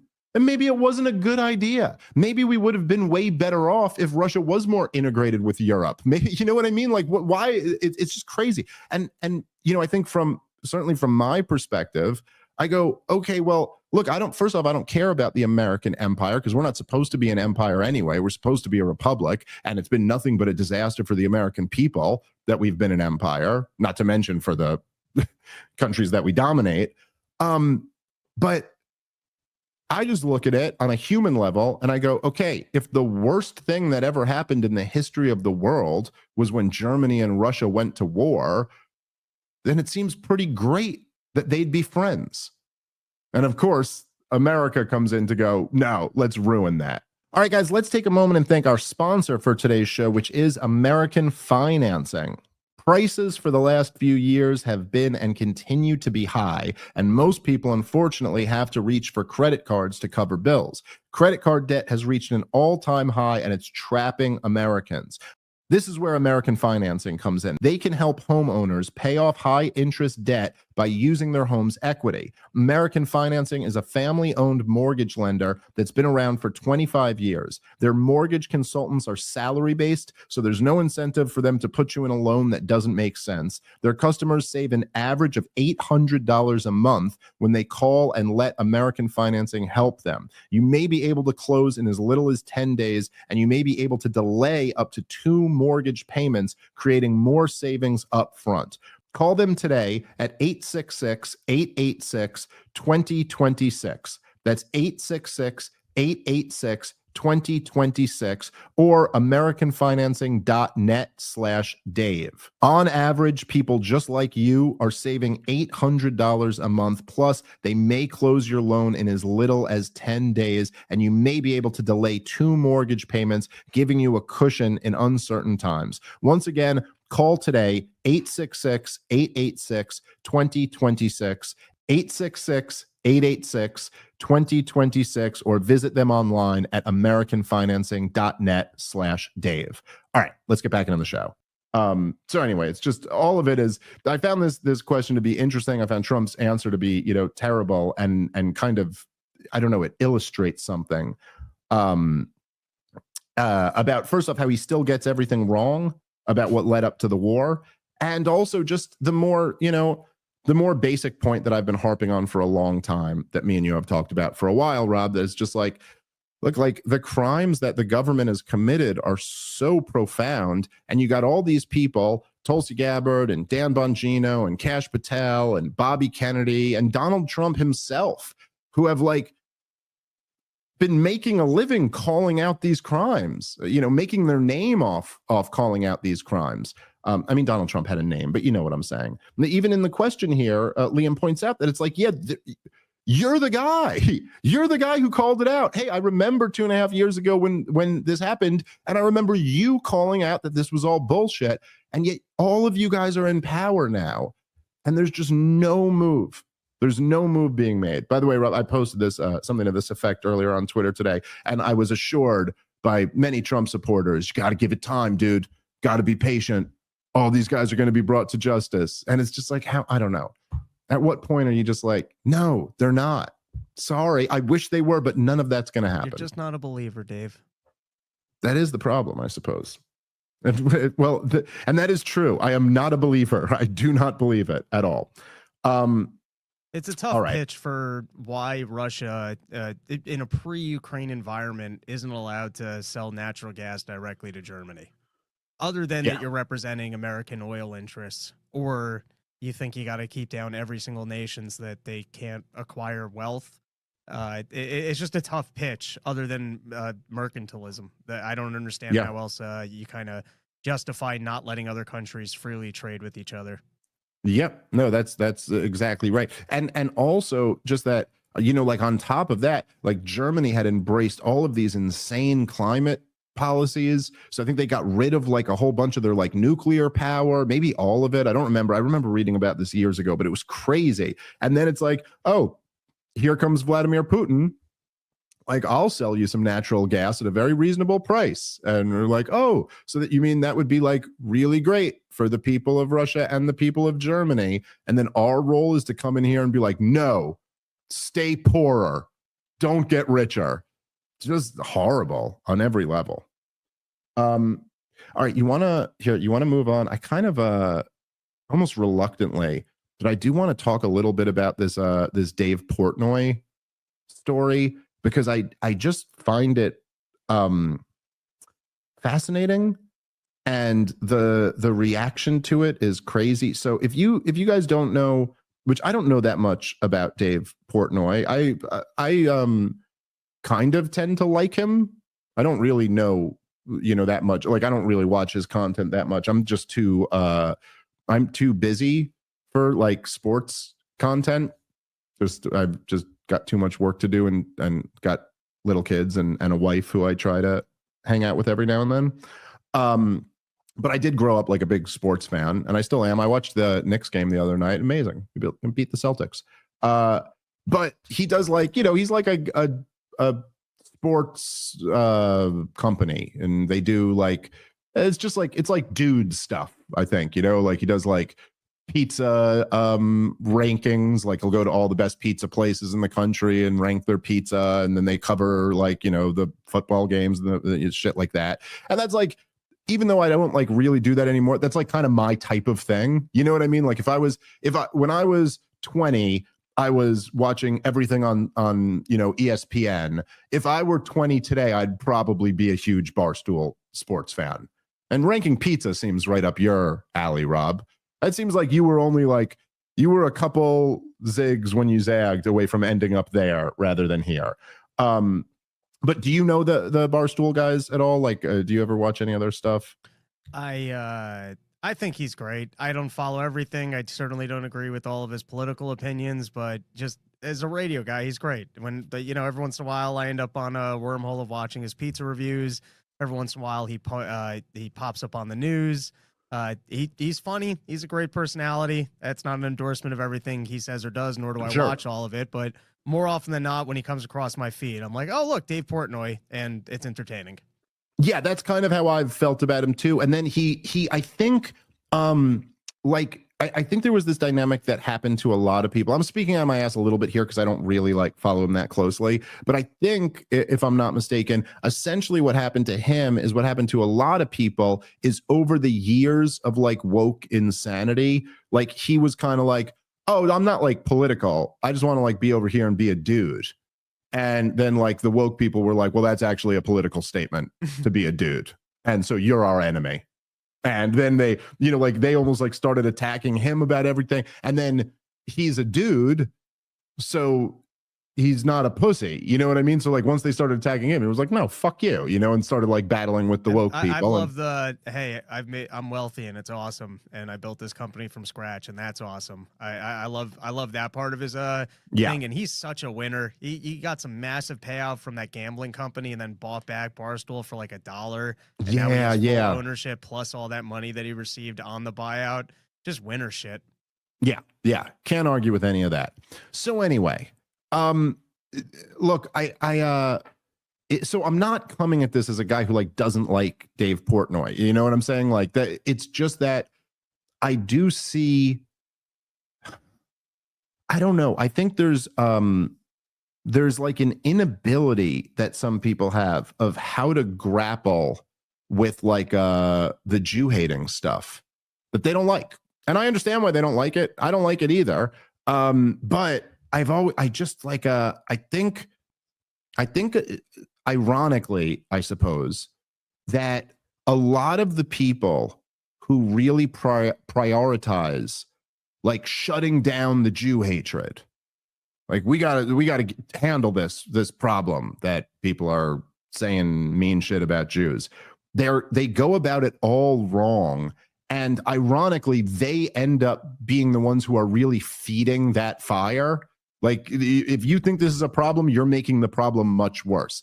So I guess what happened was he had some event at like a bar that he owns, doing some sports thing there, and someone showed up with a "fuck the Jews" sign. That's the story. Okay, so here was Dave Portnoy's. I guess pictures were taken and that went up on social media and it was a bit of a scandal. And then this was his video the next day. I believe he called this an emergency press conference. Let's play. All right, emergency press conference time. There you go. So I'm getting ready to go to the Met Gala. And all of a sudden my phone, the last hour or two, my phone's fucking blowing up. Our bar in Philadelphia, Barstool Sampson Street, usually a great fucking bar. You know, bottle service, people buy drinks. You get a sign. There was a sign yesterday that said, "Fuck the Jews." I've been shaking. I've been so fucking mad for the last 2 hours. Like, I instantly got on. This is why the emergency press conference was late, because I was so over the top. It's like, I'm going to fucking make it my life fucking mission to ruin these people. Like, okay, pause it right here. I'm never ending. Okay, so I remember when I was a kid. So when I was a little kid, like I was around, I think I was 5, maybe 6, 5 or 6. And I moved, we moved to this, to a block that was kind of like a tough block. And I wasn't a tough kid at that age. I had never really been, and my parents had already been divorced for years. I didn't really have like a father who was like teaching me how to be a man. I'm noticing that now as I'm doing that with a young boy. I go, oh yeah, that's important. And so we moved to this block. It was like a really tough block. And I used to get like really viciously fucking bullied. And it was like these 12 and 13-year-olds who used to do it. And I was going to this public school. It was a pretty, like, I'm not like trying to paint a picture like I was like had some like horrible childhood or something, but it was tough. It was Brooklyn in the 80s, and there were fist fights, and there were like these 12-year-olds used to fuck us up. And man, when you're 6, a 12-year-old is like a god. I mean, it's just impossible to even imagine that you could stand up to them. And I was at this school. There were a lot of fist fights at school and stuff. And I remember literally I had a single mom. I'm not blaming her at all. She just didn't know, it's not really the type of thing a mom can help you with. And I just had to figure it out. And eventually I figured it out and kind of figured it out like, oh, you can't be a pussy. You have to fight.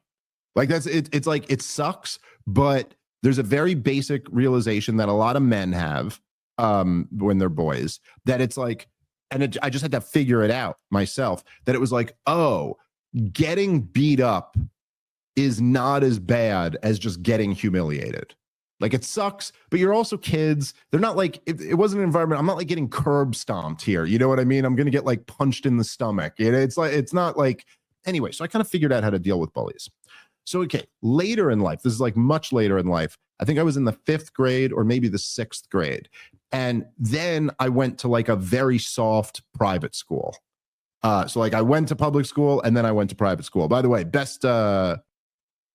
you want to make a future libertarian, send someone to public school and private school. Let them see the difference between the government and the market. Anyway, that's neither here nor there.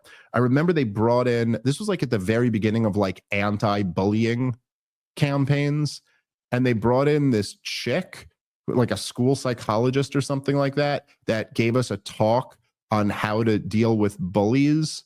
And one of the things they said was that you're supposed to start with an I statement and tell them how their actions are making you feel. And you'd be like, I feel disrespected when you speak to me this way. And I remember just sitting there and being like, yo, I figured out many, many years ago that is completely wrong. Like, that is, if somebody is bullying you, the last thing in the world you would ever want to do is let them know that it's working. That's why they're doing it. Like, you can't, that's the fucking incentive for them doing it to begin with.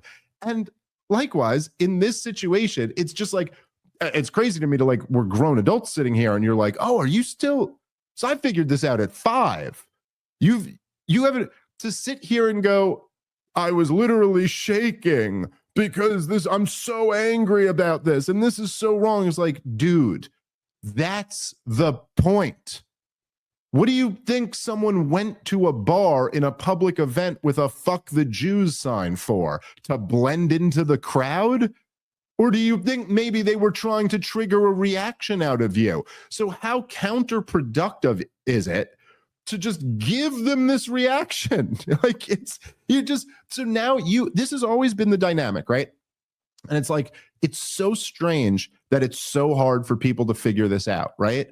But since the rise of even like the alt-right and back in like 2016 or any of that shit, it's like, dude, this guy, I mean, I don't know anything about the guy who is holding the sign. I don't know if he's been revealed online or whatever, but this guy is presumably no one, right? He's some dude. Lady. Oh, was it? Maybe you're right. I don't know. But maybe Natalie, you're a lesbian. You're good at tracking down hot chicks. Natalie, you could just what's coming from inside you right now? What do you feel? Do you know? Can you see her? But you're like, look, presumably whoever this person is, it's like they go there to trigger this reaction. And now look what you hand them. They get to have Dave Portnoy saying he's literally shaking. Like, do you not get the power play here? You know, like, this has always been the thing now that like some 15-year-old on the internet can get an editor at the New York Times or the owner of the Comedy Cellar or whoever to be like freaking out and go, it's like, yes, just recognize this. take away, it was a couple. Okay. So, but if you recognize this, you can immediately take away the energy source and go like, okay, whatever. You're like, I don't know. What's the appropriate response to this, Rob? I would say if it's my bar and someone comes in and holds up a fuck the Jews sign, I'd probably have someone from the bar walk over to them and be like, guys, you got to leave if you have that sign here. Can't do that. You want to put the sign away, or you want to head out somewhere else, guys? This could be handled like that. Like, that's it. And also, like, we gotta stop. And this is, I mean, you can weigh in here, Rob, too. But as me and you have been saying for many years, we've got to stop being snowflakes here, dude. Like, I don't like Jew hatred any more than anybody else does. Why would I? It's like against me and my group. It's against my friends and my family. And, okay, I don't like that. But, like, what are we? Are we fucking pink-haired 20-year-olds on a college campus somewhere? No, nothing has happened to anybody. No, like, it's like, okay. And I really do. The reason I bring up that childhood story, because I really do think, like, my childhood, for whatever, like, informs the way I view a lot of this, or maybe it's just the way I'm wired or the way I view things. But it's like, I just think it's such a bad idea to ever turn it to start catastrophizing, like, very non-big deals. Like, don't do that. It's like, if we didn't learn anything from the rise and fall of wokeism, it's like, don't do that.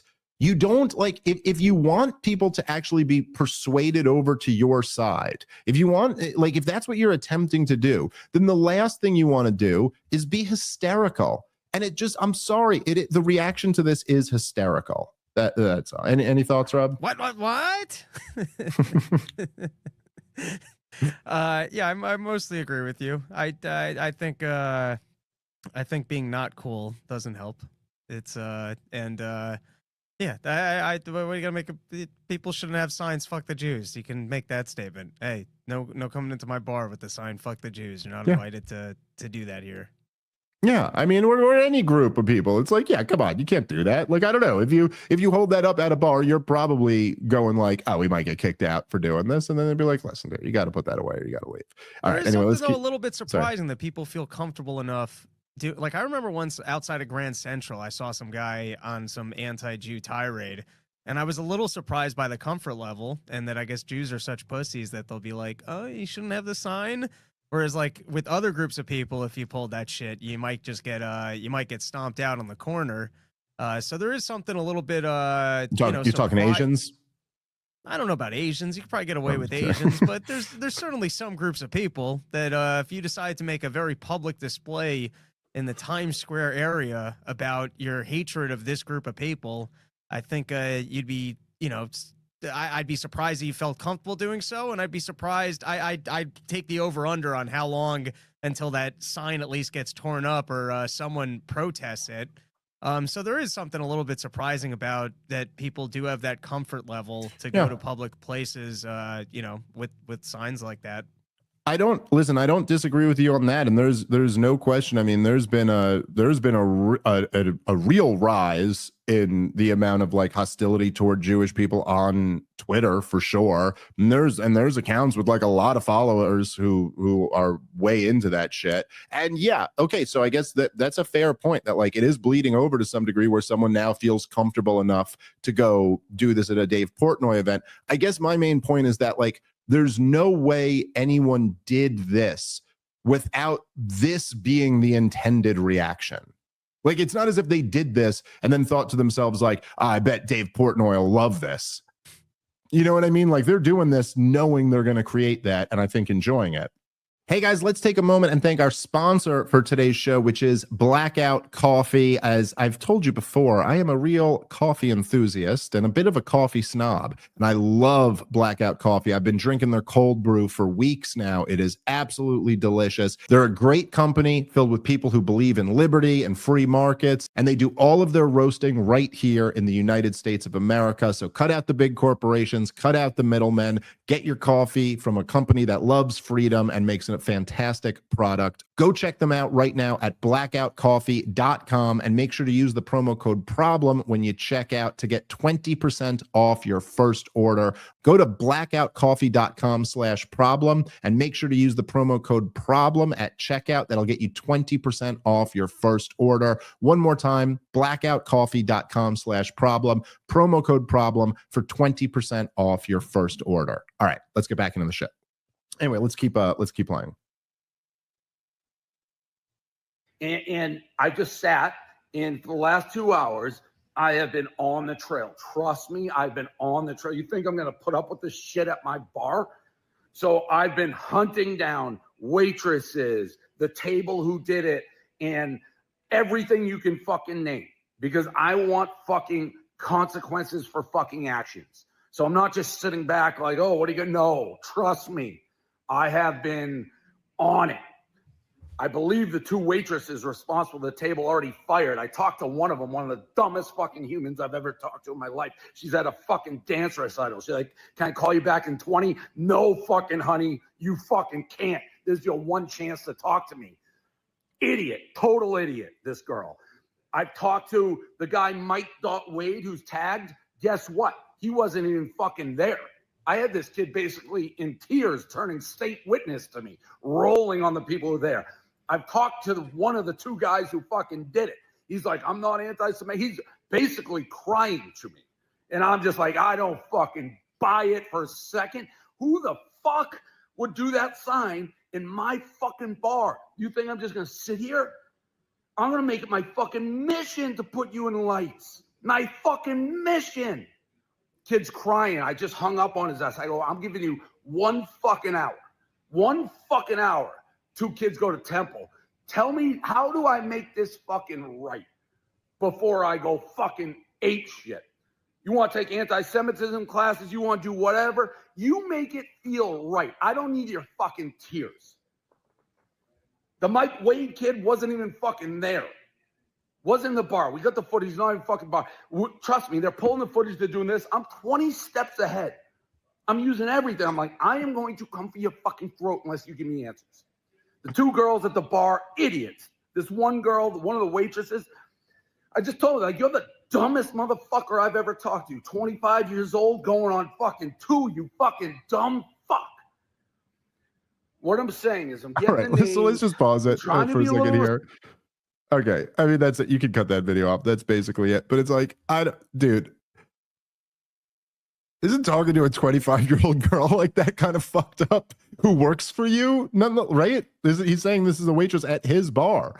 You're like, I don't know, dude. Like, isn't the spirit of, I would think, like the spirit of why you would be against holding up a fuck the Jews sign is because you'd go like, hey, don't be dicks to people, man. You know what I mean? And I don't know if you really drive that message home, being like, so I cursed out a 25-year-old waitress who works for me. Like, all right. Just seems a little bit of an overreaction. I feel like I'm 8 years old being pulled into the principal's office laying on the Jewish guilt trip. But then I have kind of like the boss energy of, this is my fucking bar, mafiosa. Listen, honey, what the fuck did you do? Finding the 24-year-old who was in the bar and getting him to cry on the phone. Some of it's kind of fun. It is kind of funny. I will admit that. I grant you that. But it's also kind of like, I don't know, dude. Like, I don't know. It just sounds like you're bullying all of these people now. And like, what did the waitress exactly do that was the fuck up? I guess it was on her to say like, oh, you can't have that sign here or something like that. But yeah, she's probably some young dingbat chick who is just like, I don't know. They had a sign. They were tipping well. So like, you know, like, I don't know.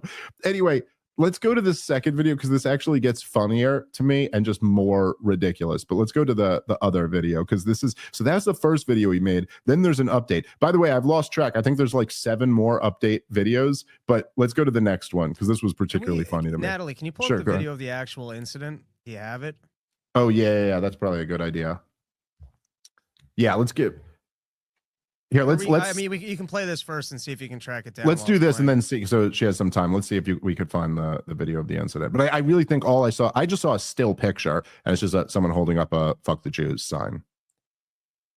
All right, real quick update on the "fuck the Jews" sign that was at my bar in Philadelphia yesterday. 2 hours ago, he literally could have cooked an egg on my head. That's how much steam and heat I had come out of my ears. And the more I thought about it, it's like, these are young fucking morons who did this. They're drunk. It's like, do you really want to ruin somebody's life? And let me be honest. I don't know what's going on in the world. I do, the Middle East, obviously, but I've been doing Barstool for 20 years. I've had more hate, more anti-Semitism in the last year and a half than I've ever had doing it. And whether people, it's like Kanye, the UFC guy, it's like mainstream lunatics. And I'm not talking about politics or what's going on in the Middle East, just hating groups of people. You hate my parents, you hate my grandparents, shit like that. It's crazy. So, yeah. Let's pause it already there for a second. It really is, right?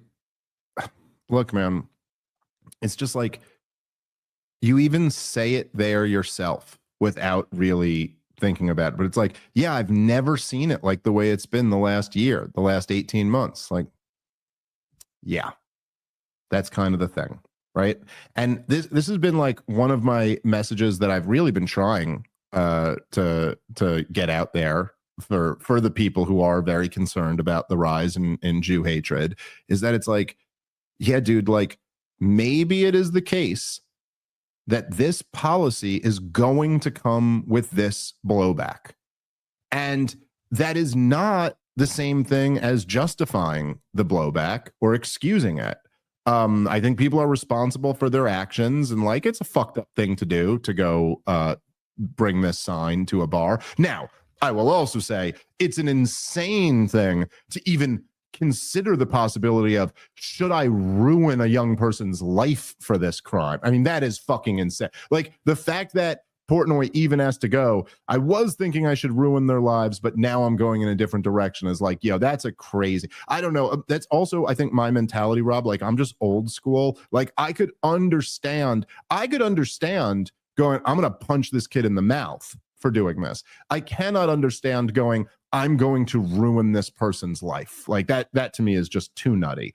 In the same way, I remember this, I don't know, you weren't there for this, Rob. There was a thing a year ago. I almost got I came very close to getting into a fist fight with the guy who was running the open mic after the Legion of Skanks. It was at the old Creek in the Cave in Long Island City. And I really almost fucked this kid up. But like, we got very close to getting into a fight, and he was in the wrong. And he was talking shit, and then he just kind of backed down and didn't want to fight. And I was furious. And then I go to the bar, and I was having a drink at the bar, and Rebecca, who is the owner of the club, she used to live above the club. So she comes down because she had heard about this, I guess. And she comes over to me, and she goes, and just to be clear here, I really wanted to fight this kid who was not willing to fight me after he was talking shit. I was white hot angry. This is maybe a half hour later, but I was furious at the kid. And then she comes down and she goes, hey, I heard what happened. Like, what's the problem here? Do you need me to get rid of this guy? And, like, not that I have the most pull all throughout the world, but at the Creek in the Cave, I could have said the word and gotten this kid banned from the club. And I remember immediately just going, no, there's no problem, Rebecca. Everything's fine. Because, like, in my mind, it was always like, look, either we're going to fight or we're not. But I'm not doing that.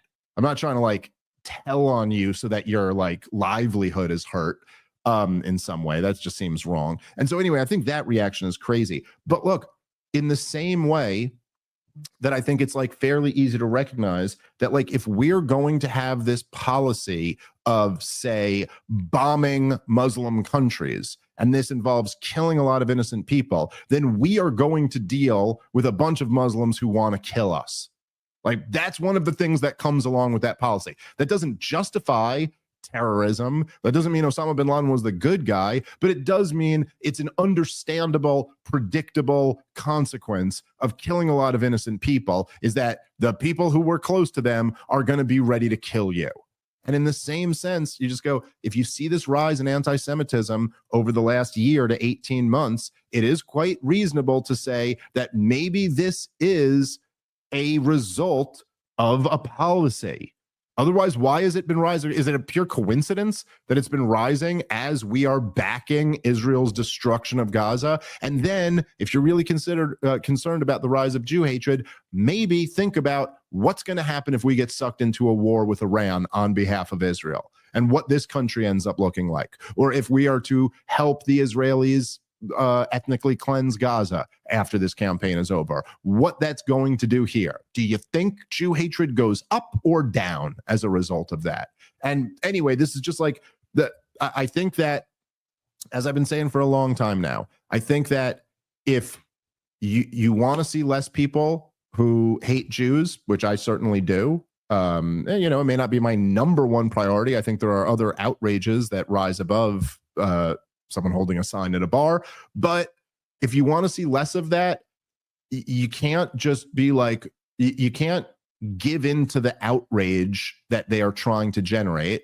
And you got to think about what policies we have that are leading to this. I don't know. To me, that all seems reasonable. I don't know. I'm curious your thoughts, Rob. I want to see the end of this clip. All right, here, let's play the end of the clip. It sounds like a walk back. Started off with "Don't fuck with Portnoy." Message received. Watch it though. I'll let it slide. I'm gonna fucking burn these people to the ground, their families, everything. And it's like, you know what? Maybe that's not the best course of action. Maybe I can use this as a teaching moment. And like, before people just are like, fuck the Jews or any group and the hate, let's try to like turn a hideous incident into maybe a learning experience, as cliche and very unlike me.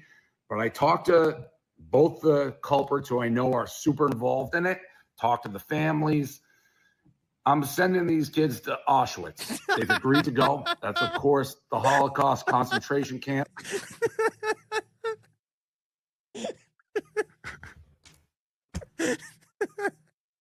It's too much to bear, Rob. It's too much to bear. First off, can I just say, so like, funny. It started off like Sesame Street. I'm going to teach them a lesson. They got to get on a flight and go visit Auschwitz. First of all, I will say, like, I understand. That's so brutal. Clearly, I just want to make it clear for any people out there that Dave Portnoy is talking about the museum that is currently at Auschwitz, but there is something about I'm going to send them to Auschwitz that still rings very Nazi-like to me, to be like, that's the appropriate punishment. I'm going to send them to Auschwitz. It just kind of comes up. It's not like, if you just told me I had to go touch the floor of Germany and come back, even that's punishment. But I have to go all the way to Germany and visit the site of horrible humanity. Oh, that's so brutal. And then, and also, you can't even get through it by cracking jokes, which is I personally there was once a school trip that was doing. I was like, I can't go. I'll just be cracking jokes the whole time. This is not for me. I'm not mature enough, nor do I want to process any. And there were one of the rabbis were even why go visit God's devastation. But that's just such a like, that's almost the worst part, is having to go and be respectful the whole time. If you're some dickbag kid from Philadelphia who showed up to a bar with the "fuck the Jew" sign, and now you got to go and spend 4 days pretending to be I wonder if Portnoy goes with them also and chaperones it. Dude, well, so here's the funny thing, right? You could end this video. We don't have to play any more of it. But so this is the funniest thing too, is that, so I don't know where the saga's at now, but the next video after this, like his third emergency press conference, is that they've gone dark on him. Like, they just stopped responding after he was like, you have to go to Auschwitz. So they're like, they're just like, go to fucking Auschwitz? What are you talking about, dude? It's such a funny thing of wealthy people doling out punishments, where it's like your parents would give you a timeout, but a guy who can pay to send you on a ticket will mandate that you go take a tour of Auschwitz. Let's take a moment and thank our sponsor for today's show, which is Monetary Metals. I've been telling you about this company for a while. I love these guys. And as you may know, gold prices have been breaking all-time highs in 2024. And now you can get your gold to work for you, generating interest income every month, paid in additional ounces of physical gold. You can earn up to 5% on your gold and silver in their lease offerings, and accredited investors can earn double-digit returns in their bond offerings. Again, All of the interest is paid in ounces, which are stored for free on your behalf. So if you're tired of your gold and silver collecting dust at home, or worse, racking up fees having your metal professionally stored, check out monetary-metals.com to learn how you can start putting your metal to work today. All right, let's get back into the show. But listen, aside from just being hilarious, like, guys, this is all wrong. This is just not the way. First off, don't go into this woke bullshit about how this is a teachable moment and you've got to go, essentially, you're saying you got to go take Jewish HR classes or some sensitivity training or something like that. This is not how much do we need to run this experiment? This does not work. It's also just, it's and just what if, stupid. And what if the kids go over there and they're such anti-Semites to realize, oh, there's actually an efficient system to get rid of them. You go, my God, I thought the best we could do was hold up signs at bars. But no, we could set up a whole apparatus here. Yeah, there's hope. The people who bring a fuck the Jews sign to a bar don't need to be taught that that was insensitive. They're aware. And nobody hasn't heard of the Holocaust. Like, it's not an issue of educating people about this. And this is just, I mean, look, all I'm saying is, like, if you want to see this stuff persist and you want to see more of it, this is the way to deal with it. Okay. I hope he does a daily press conference of 102 days since these people did not report to Auschwitz. Dude, it is hilarious. Just hilarious that that's the direction he went and said, I'm sending you to Auschwitz. Look, man, like, I'll just say, and this is the old, look, I'm not saying like this is the exact perfect model or anything like that.